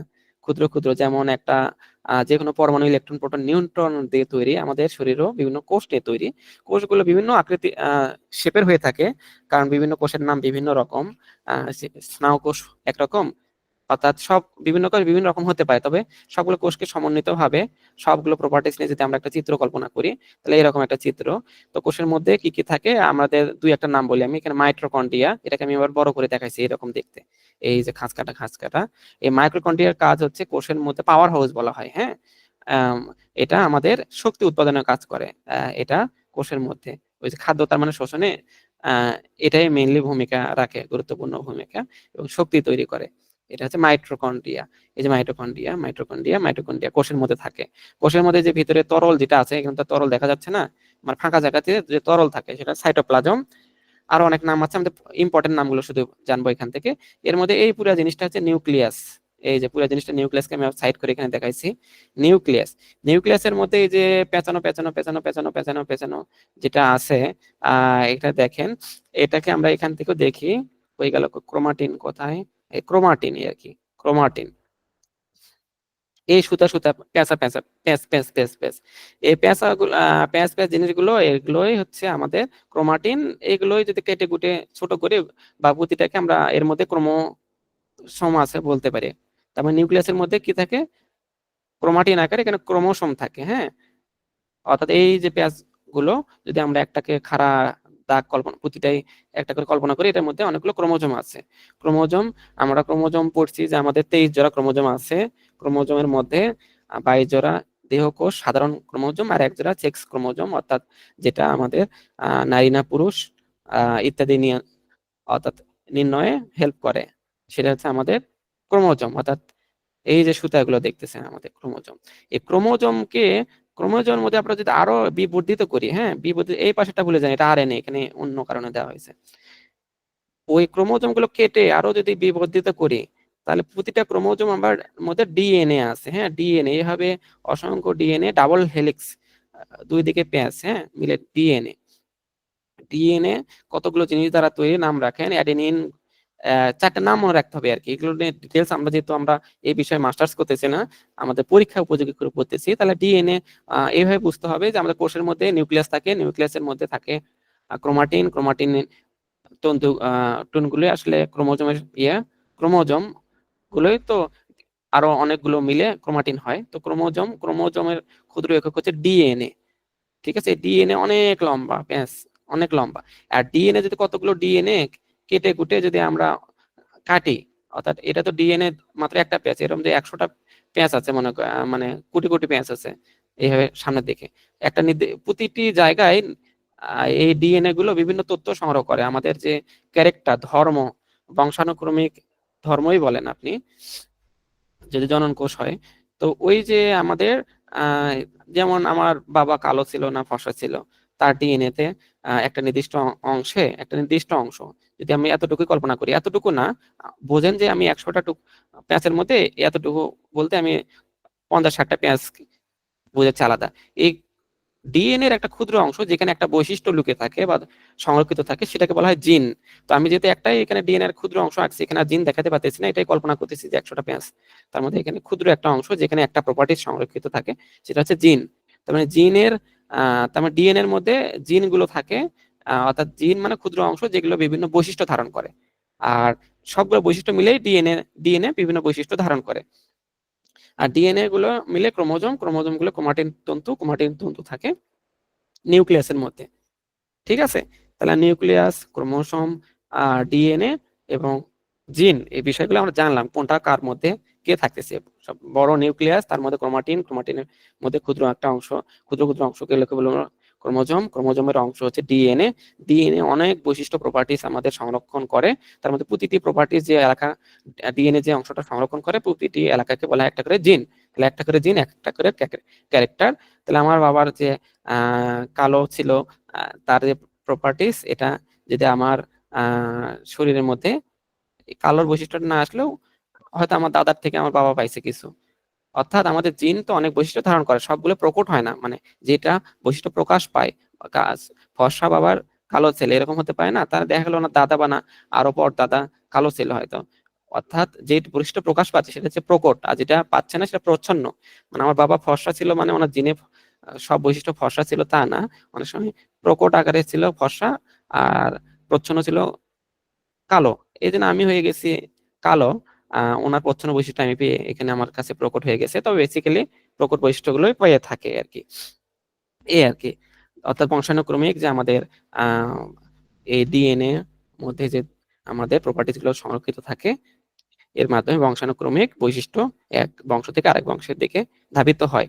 আর এই ডিএনএ তে বা এগুলোতে ক্রোমোজোমে সমস্যা হইলে আমাদের বিভিন্ন ধরনের রোগ হয়। ক্রোমোজোমে যে সমস্যা হয় আপনার কি হতে পারে, ডিএনএ যদি স্ট্রাকচার চেঞ্জ হয়ে যায়, যেমন আপনি যদি বারবার আলট্রাসোনোগ্রাফি করেন আপনার বাচ্চা কনসিভ করার পর বা অন্যান্য সময়, তাহলে বিভিন্ন কারণে রেডিয়েশনের কারণে এইগুলোর ক্রোমোজোমে সমস্যা হয়ে আমাদের বিকলাঙ্গ শিশু বা অনেক ধরনের অদ্ভুত ক্যারেক্টারিস্টিক্স সৃষ্টি হয় মানুষের শরীরের মধ্যে, পরবর্তী যে প্রজন্ম আসে আর কি। ঠিক আছে, তাহলে এই হচ্ছে আমাদের অবস্থা। এখান থেকে আমরা জানলাম মাইটোকন্ড্রিয়া, নিউক্লিয়াস, তারপরে ক্রোমোজোম, ক্রোমোজোমের পর ডিএনএ, আর হচ্ছে জিন। তো এখানে মেইনলি 4 ধরনের জিনিস দিয়ে তৈরি, অ্যাডেনিন, গুয়ানিন, সাইটোসিন, থায়ামিন। হ্যাঁ, আর অনুরূপ একটা জিনিস আমরা শিখে রাখি, এটা আরএনএ, এটাও থাকে এই যে কোষের মধ্যেই থাকে বিভিন্ন জায়গায়, সে নিউক্লিয়াসের মধ্যেও থাকে আবার বাইরেও থাকে। আরএনএ রাইবো নিউক্লিক অ্যাসিড, এটা আবার এক সূত্রক। অ্যাডেনিন, গুয়ানিন, সাইটোসিন, এখানে ছিল থায়ামিন, এখানে আছে ইউরাসিল। মানে আমরা 4টা নাম মনে রাখবো, যেন ডিএনএ আসলে এই 4টা নাম লিখতে পারি। অ্যাডেনিন, গুয়ানিন, সাইটোসিন, থায়ামিন বাংলায় আছে পড়ে, আর থায়ামিনের জায়গায় শুধু ইউরাসিল হবে যদি এটা আরএনএ হয়। এই ডিএনএ আরএনএ এর অনেক কাজ আছে। ডিএনএ কাজ তো অনেকটা বুঝে ফেললেন যে বৈশিষ্ট্যগুলো ধারণ করে, প্রপার্টিস। আচ্ছা, আর আরএনএ কাজ হচ্ছে প্রোটিন তৈরি করতে সাহায্য করে, বিভিন্ন আমাদের শরীরে এনজাইম তৈরি করতে সাহায্য করে। এটা পার্থক্য আমি পরের পৃষ্ঠায় দিয়ে রাখছি আর কি, যে ডিএনএ এবং আরএনএ এর মধ্যে পার্থক্য। এতগুলো পার্থক্য মনে থাকলে ভালো, না থাকলেও সমস্যা নেই। DNA full meaning deoxyribonucleic acid, আর আরএনএ হচ্ছে রাইবো নিউক্লিক অ্যাসিড। আর ডিএনএ থাকে অ্যাডেনিন, গুয়ানিন, সাইটোসিন, থায়ামিন, আর এখানে শুধু থায়ামিনের জায়গায় ইউরাসিল আছে আরএনএ এর জায়গায়। এটা হচ্ছে সাধারণত নিউক্লিয়াসে থাকে, আমরা বলছি ব্যতিক্রম কিছু আছে, ব্যতিক্রম বাদ ডিএনএ নিউক্লিয়াসে থাকে। আর আর ক্রোমোজোমের মধ্যে থাকে, ক্রোমোজোম তো আবার নিউক্লিয়াসে থাকে, ব্যাপারটা একই। আর আরএনএ নিউক্লিয়াসে থাকে, আবার সাইটোপ্লাজম, যে বাইরে যে তরল পদার্থ বললাম ফাঁকা ফাঁকা জায়গায়, ওখানেও থাকতে পারে। কোডিং এখানে জেনেটিক তথ্য বহন করে, জীবের বৈশিষ্ট্য নির্ধারণ করে ডিএনএ। আর আরএনএ ডিএনএ এর মধ্যে যে বৈশিষ্ট্যগুলো আছে, বিভিন্ন তথ্য সংরক্ষণ থাকে যে কিভাবে প্রোটিন তৈরি করতে হবে, ওই তথ্যগুলো পেয়ে সে প্রোটিন সিনথেসিস বা মানে প্রোটিন তৈরি করতে হেল্প করে আর কি। ওটা হেল্পার, অনেকটা প্রোটিন তৈরিতে হেল্প করে। রাইবোজোম তৈরি করে আমাদের মেইনলি প্রোটিন, সে ডিএনএ থেকে সকল তথ্য বহন করে ওর কাছে নিয়ে যায়, আরো যা আনুষঙ্গিক মশলা লাগবে অর্থাৎ জিনিসপত্র লাগবে সে সরবরাহ করে আরএনএ। তার মানে ডিএনএ মানে আমাদের কি বললাম, এটা প্রোটিন সংশ্লেষণে সাহায্য করে আরএনএ। ডিএনএ সাধারণত এক ধরনেরই হয়ে থাকে, কিছু ব্যতিক্রম রূপান্তর হতে পারে, মানে একটা মানুষের দেহে ডিএনএ গুলো একই রকম হয়ে থাকে সাধারণত, বা এটার কোনো ক্লাসিফিকেশন নেই, একইভাবে তৈরি। আর আরএনএ কাজের উপর ভিত্তি করে এমআরএনএ, মেসেঞ্জার, টিআরএনএ, ট্রান্সফার, বুঝে যাচ্ছে নামের সাথেই এর কাজ বোঝা যাচ্ছে। আরএনএ মানে রাইবোসোমাল আরএনএ, এটা রাইবোজোমকে হেল্প করে আমাদের প্রোটিন তৈরি করতে। এটা অনেকটা স্থিতিশীল, মানে দীর্ঘস্থায়ী, চেঞ্জ হয় না ডিএনএ সহজে, যদি কোনো জটিল কোনো ঘটনা না ঘটে। চেঞ্জ হইলে তো বিভিন্ন রোগ বা অদ্ভুত বিষয়গুলো সৃষ্টি হয়। আর আরএনএ কম স্থিতিশীল, এটা ভেঙে যায় খুব দ্রুত, চেঞ্জ হতে পারে আর কি। আর ফাংশন, আগে বলা হয়েছে এটা জেনেটিক তথ্য সংরক্ষণ করে, স্থানান্তর করে এক প্রজন্ম থেকে আরেক প্রজন্মে, প্রোটিন তৈরির নির্দেশনা সে দেয়, কিন্তু কাজটা করে হচ্ছে আমাদের এই সংখ্যাটা বহন করে নিয়ে যায় আরএনএ, নিয়ে গিয়ে প্রোটিন তৈরিতে সাহায্য করে। এটা ডাবল হেলিক্স দেখলাম আমাকে, এটা হচ্ছে একক হেলিক্স, মানে একক স্ট্র্যান্ডের মতো। ডিএনএ আর এর মধ্যে পার্থক্য পরীক্ষায় আসে। এইবারে হঠাৎ করে একটা জিনিস দিয়ে রাখলাম, মানে অর্থাৎ আমি সিকোয়েন্সিয়ালি এটা আর এখান থেকে আনিনি। আমরা যে অনেক সময় বিএমআই মাপি, বডি মাস ইন্ডেক্স, যা আমাদের বডিতে কতটুকু বিএমআই 18.5 থেকে 24.5 হলে আমরা বলি যে আমাদের শরীরটা সুস্বাস্থ্যবান, অর্থাৎ আমাদের ওজন, উচ্চতা অনুযায়ী ওজন ঠিক আছে কিনা, এটার একটা ইন্ডিকেটর হচ্ছে বিএমআই। এটা আগে বলি, বিএমআরটা পরে বলি। বিএমআই হচ্ছে body mass index. Body mass index মানে শরীরের ওজন ঠিক আছে কিনা, ওজন এবং উচ্চতার ভিত্তিতে শরীরের ফ্যাটের পরিমাণ, অর্থাৎ কতটুকু মোটা সোটা চর্বি আছে কিনা, আর নাদুস নুদুস কিনা, বা পাতলা কিনা, হ্যাংলা পাতলা, সেটা জানা যায় বিএমআই এর মাধ্যমে। এটা শরীরের স্বাস্থ্যের ওজনের অবস্থা বা স্বাস্থ্যের অবস্থা নির্ণয় করা হয়। ওজন আর উচ্চতা দরকার, মানে মেইনলি এটা মাপতে গেলে এটা প্রভাবিত করে এই দুটা। এটা সূত্রটা হচ্ছে ওজন, ওজনটা কেজিতে নিতে হবে, আপনার ওজন 50 কেজি।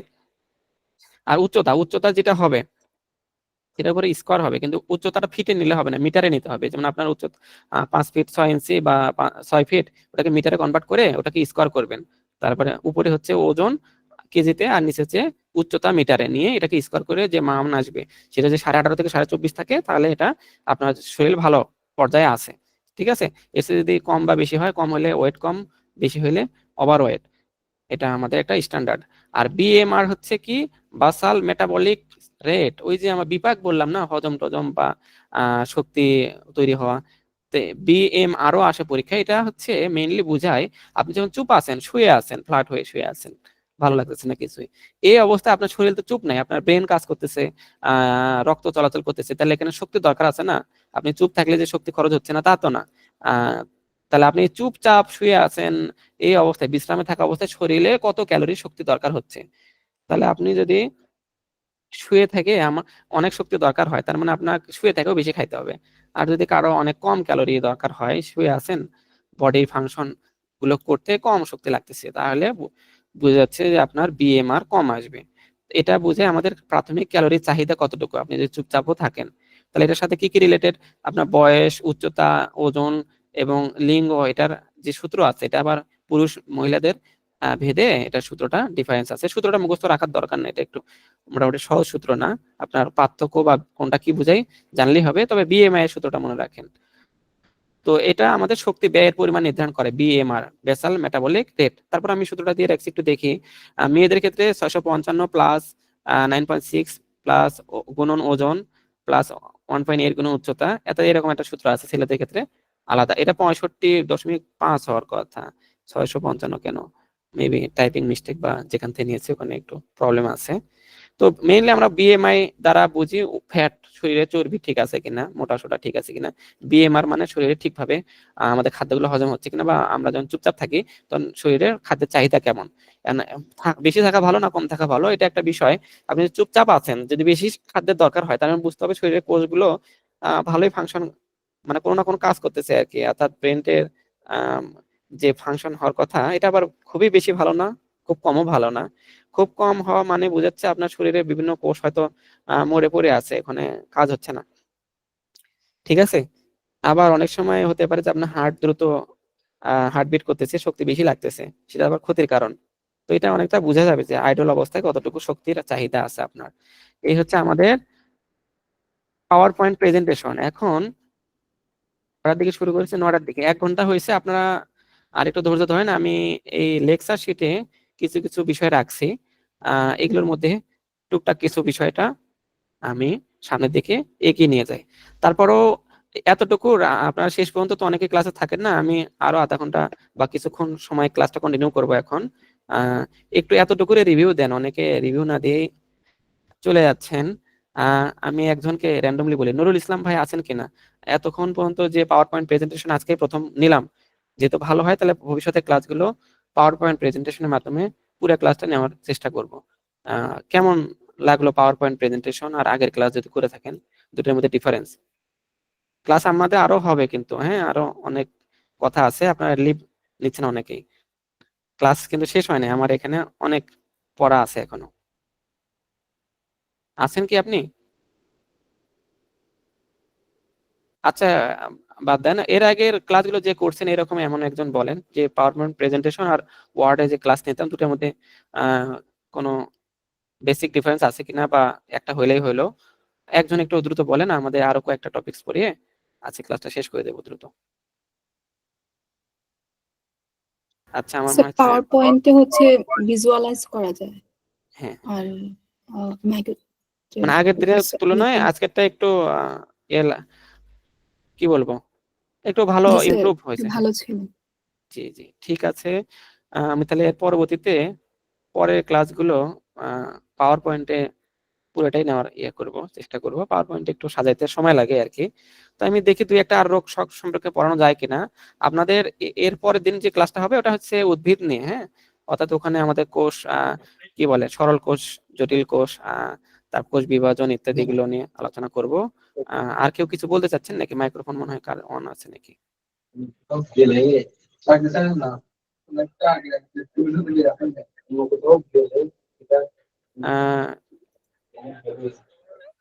লিগাল স্পিচ, ভাই আপনার মনে হয় মাইক্রোফোন অন আছে, এটা মাইক্রোফোনটা অফ করেন। হ্যাঁ, ওকে, আমরা আরো কিছুক্ষণ আলোচনা করি। এই যে প্রশ্ন দেখেন কিছুটা, হ্যাঁ, কিছুটা প্রশ্ন দেখলে, এই যে কিডনিতে পাথর কিভাবে তৈরি হয়, আমরা কি কি বললাম, হরমোনে পড়িনি এখনো। অনেক ধরনের এই যে মশা রোগ পড়িনি আমরা এগুলো। এই যে যক্ষা, নিউমোনিয়া, প্লুরোসি, ব্রঙ্কাইটিস, হাঁপানি ইত্যাদি নিয়ে ম্যাক্সিমাম গুলো পড়ছি আমরা। ধমনী শিরার কাজ আলোচনা করুন। ধমনী শিরার কাজ পার্থক্যের মধ্যেই আছে। ধমনী কি করে, শিরা কি করে? ধমনীর অক্সিজেন সমৃদ্ধ রক্তগুলো বহন করে, শিরা হচ্ছে কার্বন ডাই অক্সাইড সমৃদ্ধ গুলো। শুধু ব্যতিক্রম ফুসফুসের ধমনী, ফুসফুসের শিরা। মানে এগুলো থেকে অনেক প্রশ্ন আসে আপনাদের, অনেক প্রশ্ন। ঠিক আছে, এই জন্য এটা আমাদের মেইনলি রোগ গুলো ভালো করে পড়তে হবে। আচ্ছা, এটা পড়ছি আমরা, স্ট্রোক, পার্কিনসন পড়ছি, আলঝেইমার্স পড়ছি। চোখ ওঠা এটা পড়ার দরকার নেই, আপনারা দেখলেই বুঝতে পারবেন। ডিএনএ আরএনএ পড়া হয়েছে। তারপরে হচ্ছে এক্স রে ব্যবহার আগে থেকে বলছি, এগুলো আর কি বলবো, বলার দরকার নেই। এটা হচ্ছে যে আমরা দেখলাম না, হার্টে যে ব্লক হইলো, সে ব্লকটা করতে গেলে আমাদের যে ট্রিটমেন্ট, এনজিওগ্রাম করে দেখা হয় ব্লক। এই যে এনজিওগ্রাম, এনজিওগ্রাম মানে ধমনীতে শরীরের ইনজেকশন দিয়ে একটা রঞ্জক পদার্থ কেমিক্যাল দেওয়া হয়। কেমিক্যাল দিয়ে যখন ওটা অনেকটা এক্স রে মতো একটা যন্ত্রের মাধ্যমে এনজিওগ্রাম করা হয়, তখন ওই কেমিক্যালটা যেমন রঙিন হয়ে ভেসে ওঠে স্কিনে, তখন বোঝা যায় যে কোন জায়গায় ব্লক আছে কিনা। অর্থাৎ যদি এইখানে ব্লক থাকে, যে জায়গাটা সরু বন্ধ বোঝা যাবে এরকম চিত্র, এটা বলা হয় এনজিওগ্রাম, যার মাধ্যমে শিরা উপশিরায় রক্তনালীতে কোনো আছে কিনা, ব্লক আছে কিনা বোঝা যায় কিনা। এই ব্লক হলে তো আমাদের কি হলো, হার্ট অ্যাটাক হচ্ছিল, তাই না? ওই যে আমাদের চর্বি জমে গেছিল, সেই জায়গায় আমরা এই যে এনজিওপ্লাস্টি করে এই জায়গাটা যে আমরা বেলুনের মতো ফুলিয়ে তুলি দুই পাশে, তাহলে এই রাস্তাটা যে ক্লিয়ার হয়ে যায়, তাহলে আমাদের হার্ট, এই যে আমাদের হার্ট হয়ে গেলে রিং পরাই না আমরা, এই হচ্ছে সেই রিং। ঠিক, প্লাস্টিক করে আমাদের ওই হার্টের ব্লকটা আমরা রিকভার করতেছি। তাহলে এনজিওগ্রাম করে দেখা হয় হার্টে ব্লক আছে কিনা। আর এনজিওপ্লাস্ট বা এনজিওপ্লাস্টি যেটাই বলে না কেন, করে ওই ব্লকটা রিং পরিয়ে করা হয়, কি বলে, ওপেন করা হয়, যাতে রক্ত দ্রুত চলাচল করতে পারে। এন্ডোস্কোপি নামে একটা টেস্ট আছে, সেটা হচ্ছে আপনার নাক বা মুখ দিয়ে একটা নল ঢুকে দিবে, নলের সামনে থাকবে ক্যামেরা।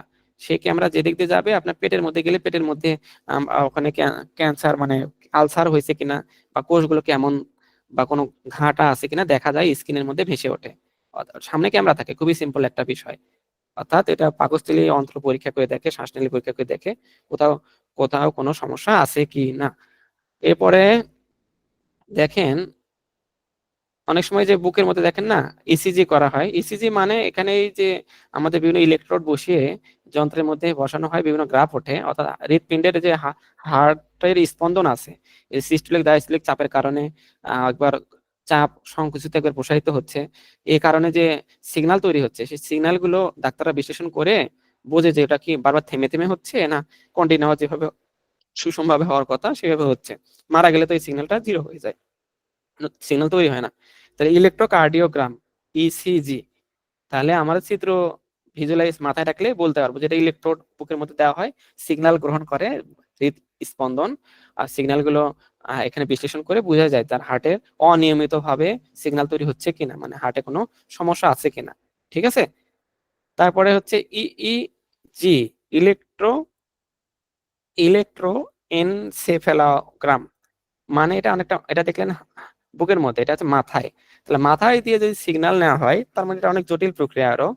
তো মাথার মধ্যে যদি কোনো কোষ ধ্বংস হয়েছে কিনা, বা মাথার কোনো রক্ত সঞ্চালনে কোনো সমস্যা হচ্ছে কিনা, বা টিউমার আছে কিনা, বা বিভিন্ন সমস্যা আইডেন্টিফাই করতে গেলে এই মাথার মধ্যে যে ইলেকট্রোড বসিয়ে যন্ত্রের মধ্যে বসিয়ে প্রসেসিং করে সিগন্যাল বিশ্লেষণ করা হয়, করে দেখা যায় যে এখানে কোনো সমস্যা আছে কিনা। তাহলে ইসিজি আর ইইজি একই রকমই ফাংশন, কিন্তু একটা মাথায় আর একটা হচ্ছে বুকে। এখানে কাজগুলো বলা আছে, এটা হালকা বললেই বোঝা যাচ্ছে আর কি যা বললাম। কিডনির পাথর পড়াইছি, হরমোন। হরমোন বারবার শুনতেছি, হরমোন অনেকটা আমাদের যারা সায়েন্সে ছিলেন তারা বিক্রিয়ার প্রভাবক যেমন ছিল, একটা বিক্রিয়াতে উপস্থিত থেকে তারা বিক্রিয়ার গতি নিয়ন্ত্রণ করে। তো হরমোন শরীরের মধ্যে থাকে একটা জৈবিক পদার্থ, রাসায়নিক পদার্থ, যারা থেকে বিভিন্ন ধরনের ফাংশন করে। সেটা হতে পারে আপনার গ্রোথ গ্রোথ বাড়ানোর, মানে আপনাকে বেশি লম্বা করবে বা খাটো করবে, এটার হরমোন আছে। অর্থাৎ বিভিন্ন ধরনের হরমোন আছে। আপনার থাইরয়েড হরমোন, যে আপনার থাইরয়েড গ্রন্থি দেখলাম না গলার নিচে থাকে, অর্থাৎ সেখান থেকে হরমোন নির্গত হয়ে আপনার হজমে সাহায্য করে, বিপাক ক্রিয়ায়। গ্রোথ হরমোন বিকাশের জন্য দায়ী। ইনসুলিন যে হরমোন, ইনসুলিনের নাম দেখলাম প্যানক্রিয়াস থেকে তৈরি হয়, অগ্নাশয়ের আইলেটস অফ ল্যাঙ্গারহ্যান্স থেকে। সেই ইনসুলিন রক্তে শর্করা নিয়ন্ত্রণ করে, ওটা একটা হরমোন। এরকম আরো কিছু হরমোন আছে আমাদের, বিভিন্ন ধরনের হরমোন। এই হরমোনগুলো আমাদের শরীরে কি করে? বৃদ্ধি, বিকাশ, রক্তচাপ নিয়ন্ত্রণ, প্রজনন, মানসিক ব্যাপার স্যাপার ইত্যাদিতে হেল্প করে। ওই যে ডোপামিন বললাম, মাথার মধ্যে ডোপামিনের ঘাটতির কারণে পার্কিনসন হচ্ছিল। সে ডোপামিন আমাদের সুখের অনুভূতিও কিন্তু ডোপামিনের কারণে হয়। সে ডোপামিনই যদি না থাকে, আপনার যতই ভালো সংবাদ দেই আপনার খুশি লাগবে না, অর্থাৎ আপনি নির্বাক হয়ে যাবেন, স্টয়িক হয়ে যাবেন। তাহলে এই হরমোনের তাহলে অবশ্যই ভূমিকা আছে, হরমোন ছাড়া চলবে না। তাহলে হরমোনের ভারসাম্য হলেই রোগ হবে। বিভিন্ন কারণে হরমোনের ভারসাম্য হতে পারে, সেটা আমরা ওই যে একটা তো দেখলামই একটু আগে, সেটা হচ্ছে ইনসুলিন দেখলাম, আর একটা দেখলাম আমরা ডোপামিনের কথা বলছি আগে আর কি। এরকম অন্যান্য হরমোন যেটাতে সমস্যা সেটাতেই সেই রোগটাই হবে, সেই রিলেটেড। ওটা যে কাজ করে সেই কাজটা হবে না শরীরে, সিম্পল ব্যাপার। এরপরে ভিটামিন, অর্থাৎ আমরা কোনো খাদ্য খাইলে যে ওর ভিতরে শক্তি, জৈব যৌগ, মানে মেইনলি সবকিছুই যৌগ, সেই যেটা আমাদের শরীরে থেকে ভিটামিন বা খাদ্য প্রাণ বলা হয়, থেকে শরীরে বিভিন্ন কাজে হেল্প করে। হেল্প করে মানে এই ভিটামিন গুলোই আসলে হরমোন বানাইতে হেল্প করে আর কি। হরমোন বানাইতে যেহেতু হেল্প করে, তার মানে হরমোনের যে কাজ, সেই কাজগুলো অনেকটা ভিটামিন ছাড়া আবার হয় না, ভিটামিনের অভাবে ওই হরমোনগুলো তৈরি হয় না। তার মানে হরমোনের কাজ ভিটামিনের কাজ কাছাকাছি হতে পারে, তবে সবগুলোই যে ভিটামিনের কারণে হয় তা কিন্তু না। তো ভিটামিনের অভাবে আমাদের শরীরে বিভিন্ন ধরনের রোগ হতে পারে। এই রোগগুলো আপনাদের মনে রাখতে হবে। এখানে আমি একবার বললে তো আপনার মনে থাকবে না, এটা বারবার পড়তে হবে, একটা চার্ট করে অন্তত রোগগুলো মনে রাখতে হবে আর কি। ভিটামিন এর অভাবে যেমন রাতকানা রোগ হয়, রাতে দেখতে পাই না আমরা, দৃষ্টিশক্তি কমে যায়। ভিটামিন বি এর অভাবে আমাদের বেরি হৃৎপিণ্ডের সমস্যা হয়। তারপর এর নৈবিত্তিকের জন্য লাগে। বি টুর অভাবে আমাদের চোখের সমস্যা হতে পারে, ঠোঁটে ফেটে যেতে পারে। বি3-র অভাবে এখানে কি ডায়রিয়া, স্নায়ু দুর্বলতা হতে পারে, ত্বকের সমস্যা হতে পারে। আচ্ছা, আমি পুরোটা পড়তেছি না, কারণ এগুলো আমি রিডিং পড়ে তো আপনাকে নতুন কিছু আইডিয়া দিতে পারতেছি না। কিন্তু এটা আপনার অবশ্যই কোনটা কি কাজে লাগে এটা আপনার অবশ্যই জানা দরকার নৈবিত্তিকের জন্য। আবার লিখিততে অনেক সময় একটা রোগ আসলো, তখন একটা আমরা ভিটামিনের নাম যদি বলে দিতে পারি এই ভিটামিনের কারণে এই রোগটা হয়, তাহলে আরো জিনিসটা ভালো হচ্ছে। শিশুদের যেমন রিকেটস রোগ, এই যে অস্টিওপোরোসিস রোগটা পড়লাম আমরা, বয়স্কদের হাড়ের দুর্বলতা, তাহলে ভিটামিন ডি এর অভাবে হয়। ঠিক আছে, এটা আমরা পড়ছিলাম। তাহলে এটা উৎস আমরা একটু দেখে নেব। বিএমআই আমরা পড়ছি, বিএমআই এর এই ভেজালগুলো রাখার দরকার নেই, সূত্র এখনই দেওয়া আছে। বিএমআর পড়ছি, যে বিএমআই স্বাস্থ্যকর বলছিলাম 18.5 থেকে 24.5, মানে 24.9 স্বাস্থ্যকর অবস্থা। এসে কম বেশি হইলে আমাদের শরীরে মোটা বা চিকন এটা বলা যায়। এখন আমরা একটু দাঁত নিয়ে একটু হালকা পড়ালেখা করি। এই দাঁত, হ্যাঁ, এটা একটা সুস্থ স্বাভাবিক দাঁত। দাঁতের কোথায় কি থাকে এটা নিয়ে আমরা বোঝার চেষ্টা করি। এটা যে দাঁতের মাড়ি, এই দাঁতের মধ্যে যে স্নায়ুর মতো থাকতেছে যে রক্তের লাইন, হ্যাঁ, এটা যে দন্ত মজ্জা, মানে এটাই মেইন মজ্জা জিনিসটা। এখানে কিন্তু শিশির অনুভূতি হয়, এই জন্য এই জায়গাতে যদি আমাদের এই ডেন্টিনটা যদি ক্ষয়প্রাপ্ত হয়, তাহলে আমাদের শিশির করে দাঁতে। যখন রুট ক্যানেল করি তখন আমাদের এই শিরাটা পুরোটা মেরে ফেলে, হ্যাঁ, মেরে এখানে অন্য কেমিক্যাল ঢুকিয়ে দেয়, যাতে আর কোনো অনুভূতি না থাকে আর কি দাঁতের। ঠিক আছে, এটাই মেইনলি দাঁতের। আচ্ছা, এই দাঁতের সবার উপরে যে সাদা সাদা থাকে এনামেল, এনামেলের নিচে থাকে ডেন্টিন। মেইনলি এনামেলটা প্রথমে ক্ষয় যায়, তারপরে ডেন্টিনে ক্ষয়টা যায়, তারপরে আমাদের এখানে ফিল আপ করে নিতে হয়। তাছাড়া কিন্তু ধীরে ধীরে সেটা মারি পর্যন্ত, মজ্জা পর্যন্ত যাবে আর কি। তো এই দাঁত নিয়েও কিন্তু পরীক্ষায় প্রশ্ন আসছিল একবার।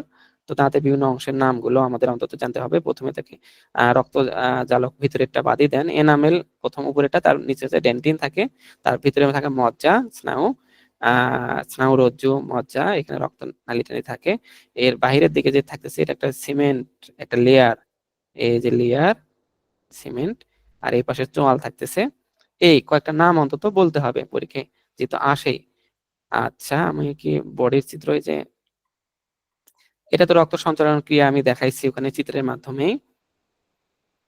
আচ্ছা, ওকে। এই যে বুকের হার্ট অ্যাটাক সম্পর্কে আমরা জেনে গেছি। ক্লাস দ্রুতই শেষ হয়ে যাবে, সমস্যা নেই, আর মনে হয় নতুন কিছু কয়েকটা অংশ আছে। এগুলো ফুসফুস, ব্রঙ্কাইটিস পড়ছি আমরা, এটা আমরা পড়ছি, অ্যাজমা, পাথর নিয়ে পড়ছি আমরা, অস্টিওপোরোসিস নিয়ে পড়ছি, আর্থ্রাইটিস বা গোট পড়লাম, থাইরয়েড নিয়ে পড়া হয়েছে। এখানে একটু ডিটেলস আছে আর কি, ওখানে তো পাওয়ার পয়েন্ট প্রেজেন্টেশনে এত ডিটেলস নেই, এখানে ডিটেলস। এই যে আমরা ক্রোমোজোমে পড়লাম যে ক্রোমোজোম অনেক সময় অস্বাভাবিক ঘটনা ঘটতে পারে, ওখানে একটি সমস্যা, এই ক্রোমোজোমের কারণে আবার আমাদের কিছু রোগ হতে পারে। যেমন ডাউন সিনড্রোম, এই রোগটা কিন্তু মাঝে মধ্যে নাম শোনা যাচ্ছে, অর্থাৎ যেগুলোই শোনা যায় সেগুলোই কিন্তু পরীক্ষার জন্য ইম্পর্টেন্ট। আপনাদের টিচাররা যে জানাশোনা রোগগুলো সম্পর্কে জিজ্ঞাসা করে। ক্রোমোজোমের একটা ত্রুটি, যা 21 নম্বর ক্রোমোজোম, আমাদের যে 23 জোড়া ক্রোমোজোম আছে তার মধ্যে 21 নম্বর বা 21 জোড়ার টাইপের, যেটাতে অতিরিক্ত কপি থাকার কারণে, মানে এক্সেস আরেক কপি আছে, থাকার কথা 23 জোড়া, 21 নম্বরটা 23 জোড়া আছে, তাহলে 21 নম্বর ক্রোমোজোমের দুইটি কপি থাকে, দুটি ডাউন। আচ্ছা, কিন্তু ডাউন সিনড্রোমের থাকে তিনটি, অর্থাৎ এখানে একটা এক্সেস যদি কপি থাকে 21 নম্বর ক্রোমোজোমের, তাহলে আমাদের সেই এক্সেস ক্রোমোজোম থাকার কারণে যে রোগটা হচ্ছে সেটা হচ্ছে ডাউন সিনড্রোম বলা হয়। 21 নাম্বার, এটা অবশ্যই মানটা মনে রাখতে হবে, 21 নাম্বার ক্রোমোজোমের অতিরিক্ত একটি কপি থাকার কারণে যে সমস্যাটা তৈরি হয় সেটা হচ্ছে ডাউন সিনড্রোম। এর ফলে শারীরিক ও মানসিক বিকাশ সে ব্যাহত হয়, অর্থাৎ মানসিক, অনেক সময় মানসিক অবস্থার, মানে ওই যে অসুস্থ বাচ্চা তৈরি হয়, মানসিক সমস্যা থাকে, সেটা ডাউন সিনড্রোম রোগ, মানে এর কারণে। টার্নার সিনড্রোম, টার্নার সিনড্রোম এই রোগে মহিলাদের একমাত্র এক্স ক্রোমোজোম থাকে, অর্থাৎ তাদের দুটি ক্রোমোজোমের মধ্যে একটি অনুপস্থিত। আমরা তো জানি মহিলাদের দুইটি ক্রোমোজোম, সেক্স ক্রোমোজোমের এক্স এক্স, আর ছেলেদের এক্স ওয়াই, তো ক্রোমোজোমের মধ্যে দুইটার মধ্যে মাত্র আছে একটা, তাহলে এক্ষেত্রে সেটা টার্নার সিনড্রোম। এর মধ্যে ডাউন সিনড্রোমটাই বেশি ইম্পর্টেন্ট। যাক, এটাও যেহেতু আসছে তাহলে এটাও জেনে রাখি, শারীরিক বিকাশের ব্যাঘাত ঘটে, প্রজননের সমস্যা হতে পারে সে সকল মহিলাদের ক্ষেত্রে। আচ্ছা, ক্লাইনফেল্টার সিনড্রোম, পুরুষের মধ্যে একটা অতিরিক্ত এক্স থাকে, অর্থাৎ পুরুষের যে বললাম এক্স আর ওয়াই থাকে, ডিনোটেড করি আমরা জিনকে এক্স ওয়াই হিসেবে, তো এখানে যদি একটা এক্স অতিরিক্ত থাকে সেটাকে আমরা বলতেছি ক্লাউনফেল্টার সিনড্রোম। তাহলে পুরুষের এটা কি হয়, কম টেস্টোস্টেরন তৈরি হয়, মানে শুক্রাণু কম তৈরি হতে পারে, শারীরিক বিভিন্ন বৈশিষ্ট্য তৈরি হয়, আরো অন্যান্য বিকাশে সহায়তা, অসুবিধা তৈরি হয়। তার মানে এখানে এই যে দেখেন তিনটা, এটা অনেকটা ডাউন সিনড্রোমে ছিল 21 নাম্বারও, কিন্তু তিনটা কপি হয়ে যাচ্ছে, দুইটার জায়গায় তিনটা, সেটা 21 নাম্বারে, এটা কিন্তু 21 নাম্বারের বিষয় বলে নেই, এটা অতিরিক্ত। এটা হচ্ছে সেক্স ক্রোমোজোমের যে এক্স ওয়াই আছে সেখানে যদি একটা অতিরিক্ত এক্স থাকে, আর মেয়েদের ক্ষেত্রে একটা এক্স কম থাকতে পারে, এটা ক্রোমোজোম রিলেটেড সমস্যা।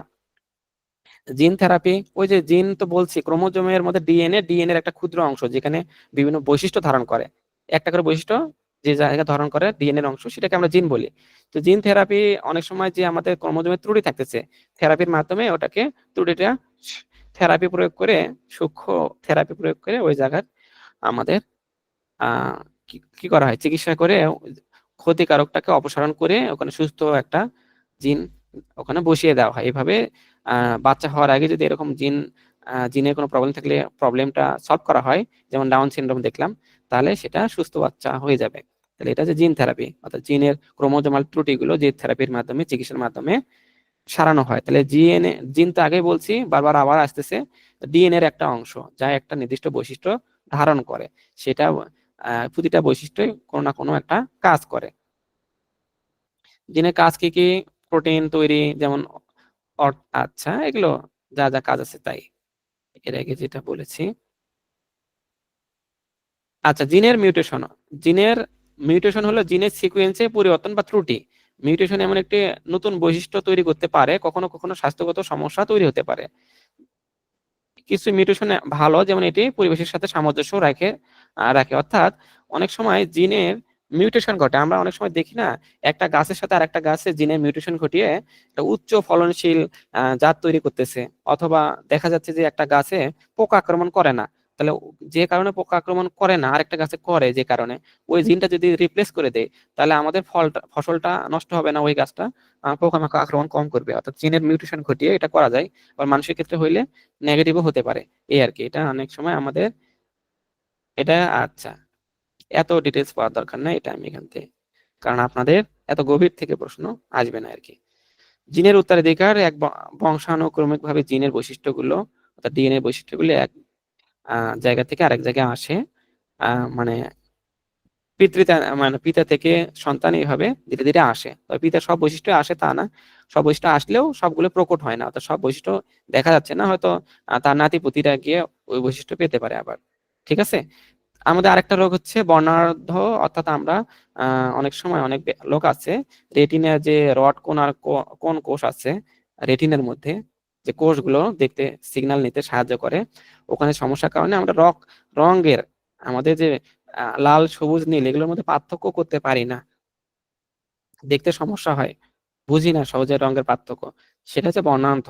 আরেকটা আমরা ভিটামিন এর অভাব দেখলাম রাতকানা, মানে রাতে দেখতে পায় না, রাতের যে রড কোষ, যে রেটিনাতে রড এবং কোন কোষ আছে, এর মধ্যে রড কোষটা যদি কাজ ঠিকভাবে না করে, সেটা হচ্ছে রাতকানা রোগ হয় ভিটামিন এর অভাবে। আর এখানে বর্ণাঢ্য মানে বর্ণের মধ্যে বিভিন্ন পার্থক্য করতে পারে না, লাল সবুজ নীল ইত্যাদি ঠিকভাবে দেখতে পায় না বা সহজে পার্থক্য করতে পারে না। ঠিক আছে। অর্থাৎ রেটিনার সমস্যার কারণে বিভিন্ন ওখানে যে কোষগুলো রড কোন কোষগুলো রয়েছে এগুলোর সমস্যার কারণে, যেমন লাল সবুজ বর্ণাঢ্য, তার মানে এই দুটা লাল বর্ণাঢ্যটা, এতে লালটি সবুজ বা বাদামি মনে হয়, আর সবুজটাকে বর্ণাঢ্যটা মানে সবুজ রংটি লাল বা বাদামি মনে হয়, তার মানে অল্টারনেট। বিভিন্ন ধরনের বর্ণাঢ্য থাকতে পারে।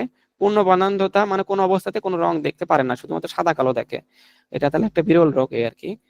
অনেকে একটা রং বোঝে না আর কি, অনেকে দুইটা রং। তো এটা অসুবিধা তো বুঝতেছেন, প্রাত্যহিক জীবনে কোনো কিছু রং যদি না চিনি, আমরা সেক্ষেত্রে কি বলবো, রাস্তাঘাটে চলার সময় ট্রাফিক সিগন্যাল বুঝবো না, এটা পাকা ফল কিনা না কাঁচা ফল সেটা বুঝতে পারবো না। এটা অনেকটা জেনেটিক ত্রুটির কারণেও হতে পারে, অর্থাৎ কোষের মধ্যে তো ডিএনএ থাকে, আবার কোষের সমস্যা নিউরোলজিক্যাল সমস্যা বিভিন্ন কারণে হতে পারে, এটা উত্তরাধিকার সূত্রেও আসতে পারে। আমাদের মেইন কথাটুকু খালি মনে রাখতে হবে, প্রতিটা রোগেরই প্রতিটা লাইন বাই লাইন এতটা আমাদের মুখস্থ রাখা সম্ভব না, মনে রাখাও সম্ভব না। এই ছিল আমাদের হচ্ছে আজকে মেইনলি মানুষ রিলেটেড কথাবার্তা। এর বাইরেও আপনাদের কিছু পড়তে হবে, সেটা হচ্ছে যে মশা কামড়াইলে ডেঙ্গু হচ্ছে মশাবাহিত কয়েকটা রোগের নাম, আচ্ছা, জীব দেহ নিয়ে। তারপরে আর কি আছে, আর রক্ত নিয়ে মনে হয় আজকে একটু মিস করে ফেলছি, রক্ত নিয়ে আমার লেকচার শিটে আমি আর একটা লেকচার শিট পরের দিন দেব, আজকে এতটুকুই দেব। এটার মধ্যে রক্ত নেই, রক্ত নিয়ে একটু হালকা বলে রাখি, রক্তই তো আমাদের মেইন কাজটুকু করতেছে। কি কাজ করতেছে রক্ত আমাদের? রক্ত আমাদের অক্সিজেনটা বহন করতেছে, কার্বন ডাই অক্সাইড বহন করতেছে, শরীরের মধ্যে খনিজ পদার্থগুলো বহন করতেছে, শক্তি বহন করতেছে, উপাদান ভিটামিন বহন করতেছে। তার মানে রক্তই তো আমাদের অনেক কাজ, মানে মেইনলি আমাদের চলার জন্য যা করার তাই করে, তাই না? তাহলে রক্ত প্রথমে মানে রক্তটা কোথায় উৎপন্ন হচ্ছে আমাদের, সেটাও তো আমাদের জানা দরকার। আচ্ছা, সামনের দিন আমরা রক্ত ওই উদ্ভিদ পড়ার সঙ্গে সঙ্গে রক্ত নিয়ে একটু হালকা পড়ালেখা করব, কারণ রক্তটা আমাদের জন্য ইম্পর্টেন্ট এবং রক্তে অনেকগুলো ত্রুটি হতে পারে। তো আজকে এই ছিল আজকের ক্লাস। আজকে ক্লাস লেন্দি হয় নাই মনে হয়, গতদিনে যেমন লেন্দি হওয়ার কারণে মনোযোগের সমস্যা হচ্ছিল, আশা করি আজকে হয় এতটুকু হয় নাই আর কি। তো ঠিক আছে, আজকে এই পর্যন্তই। আমি আর কারো যদি কোনো প্রশ্ন থাকে আমাকে জিজ্ঞাসা করতে পারেন। কোনো প্রশ্ন আছে কি?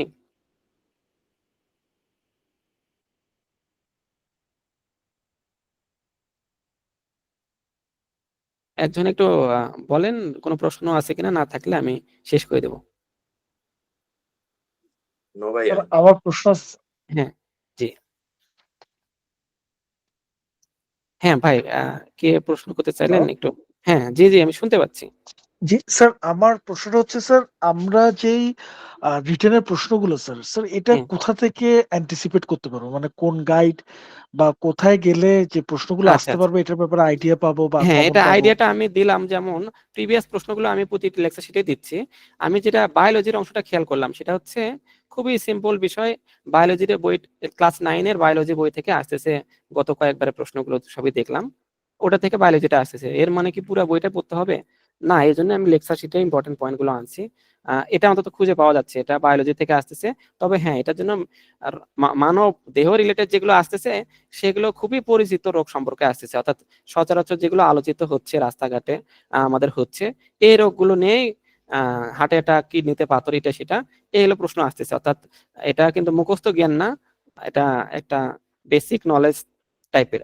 আর উদ্ভিদ বিজ্ঞান রিলেটেড যে প্রশ্নগুলো হচ্ছে এখানে মেইনলি ওই ওদের কোষ বিভাজন টাইপের এইগুলো।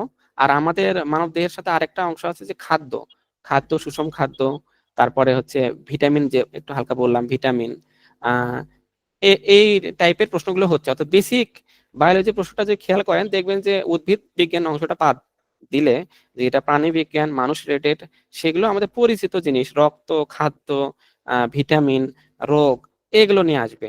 আর উদ্ভিদ বিজ্ঞানের অংশটুকু ওই যে আপনার পয়েন্ট 9-10 এর যে আমাদের বায়োলজি বই, বায়োলজিতে কিন্তু অনেক প্রশ্ন আসছে, আইসিটি থেকে বায়োলজিতে বেশি প্রশ্ন আসে আপনাদের।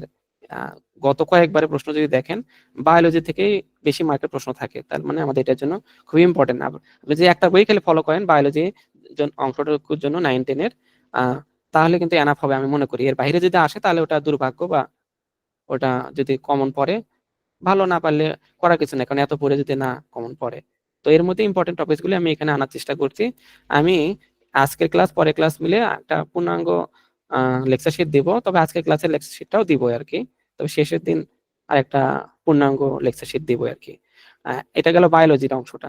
এরপরে আমরা আইসিটি পড়াইলাম। আইসিটিতে আমি যে টপিকস গুলো হিট করছি, এটা মেইনলি আপনার ওই ইন্টারমিডিয়েটের আইসিটি বই তো অনেক বড় অংশ, পুরো বই তো পড়া যাবে না, ওখানে প্রোগ্রামিং বিভিন্ন, এখানে সিলেবাস ধরে ধরে যে টপিকস গুলো আলোচনা করছি মেইনলি ওগুলো, আর হচ্ছে বেসিক যে বর্তমান সময়ে আলোচিত যেটাই হবে, যে সাইবার অ্যাটাক কোথাও বৃদ্ধি পায়, যে হ্যাক হয়ে গেল আপনার পরীক্ষার আগে আগে কোথাও, তখন ওই সাইবার অ্যাটাক, ভাইরাস, এগুলো নিয়ে প্রশ্ন আসবে।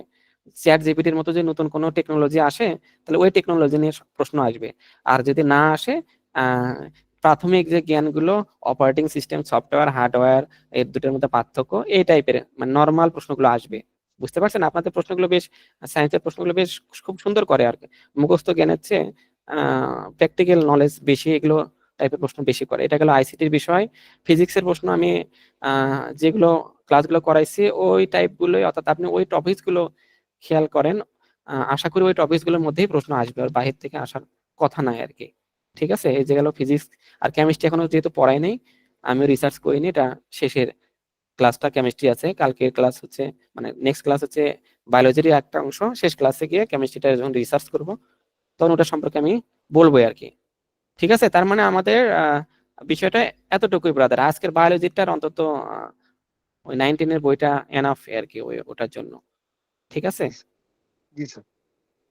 আর কারো কোনো প্রশ্ন বা জিজ্ঞাসা আছে? কারণ এটা তো একটা সমুদ্রের মতো সায়েন্স, এখন কিন্তু পুরো সমুদ্র তো 50 মার্কের জন্য পড়ে গিয়ে লাভ নাই, আমার প্রতিটা বিষয়ে পণ্ডিত হওয়ার দরকার নেই। অল্প এফোর্ট দিয়ে কি হবে, এখান থেকে একটা কংক্রিট ভালো মার্ক পাওয়া যায়, 45 অ্যাভাব প্লাস মার্ক পাওয়া যায়।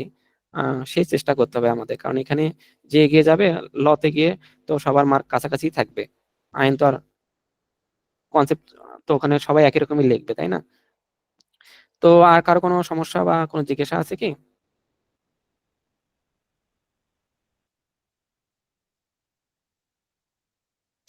আমি ধরে নিচ্ছি কারো কোনো জিজ্ঞাসা নেই, তাহলে আমি গ্রুপ থেকে বের হয়ে যাচ্ছি। আপনারা আজকের মতো ক্লাস শেষ।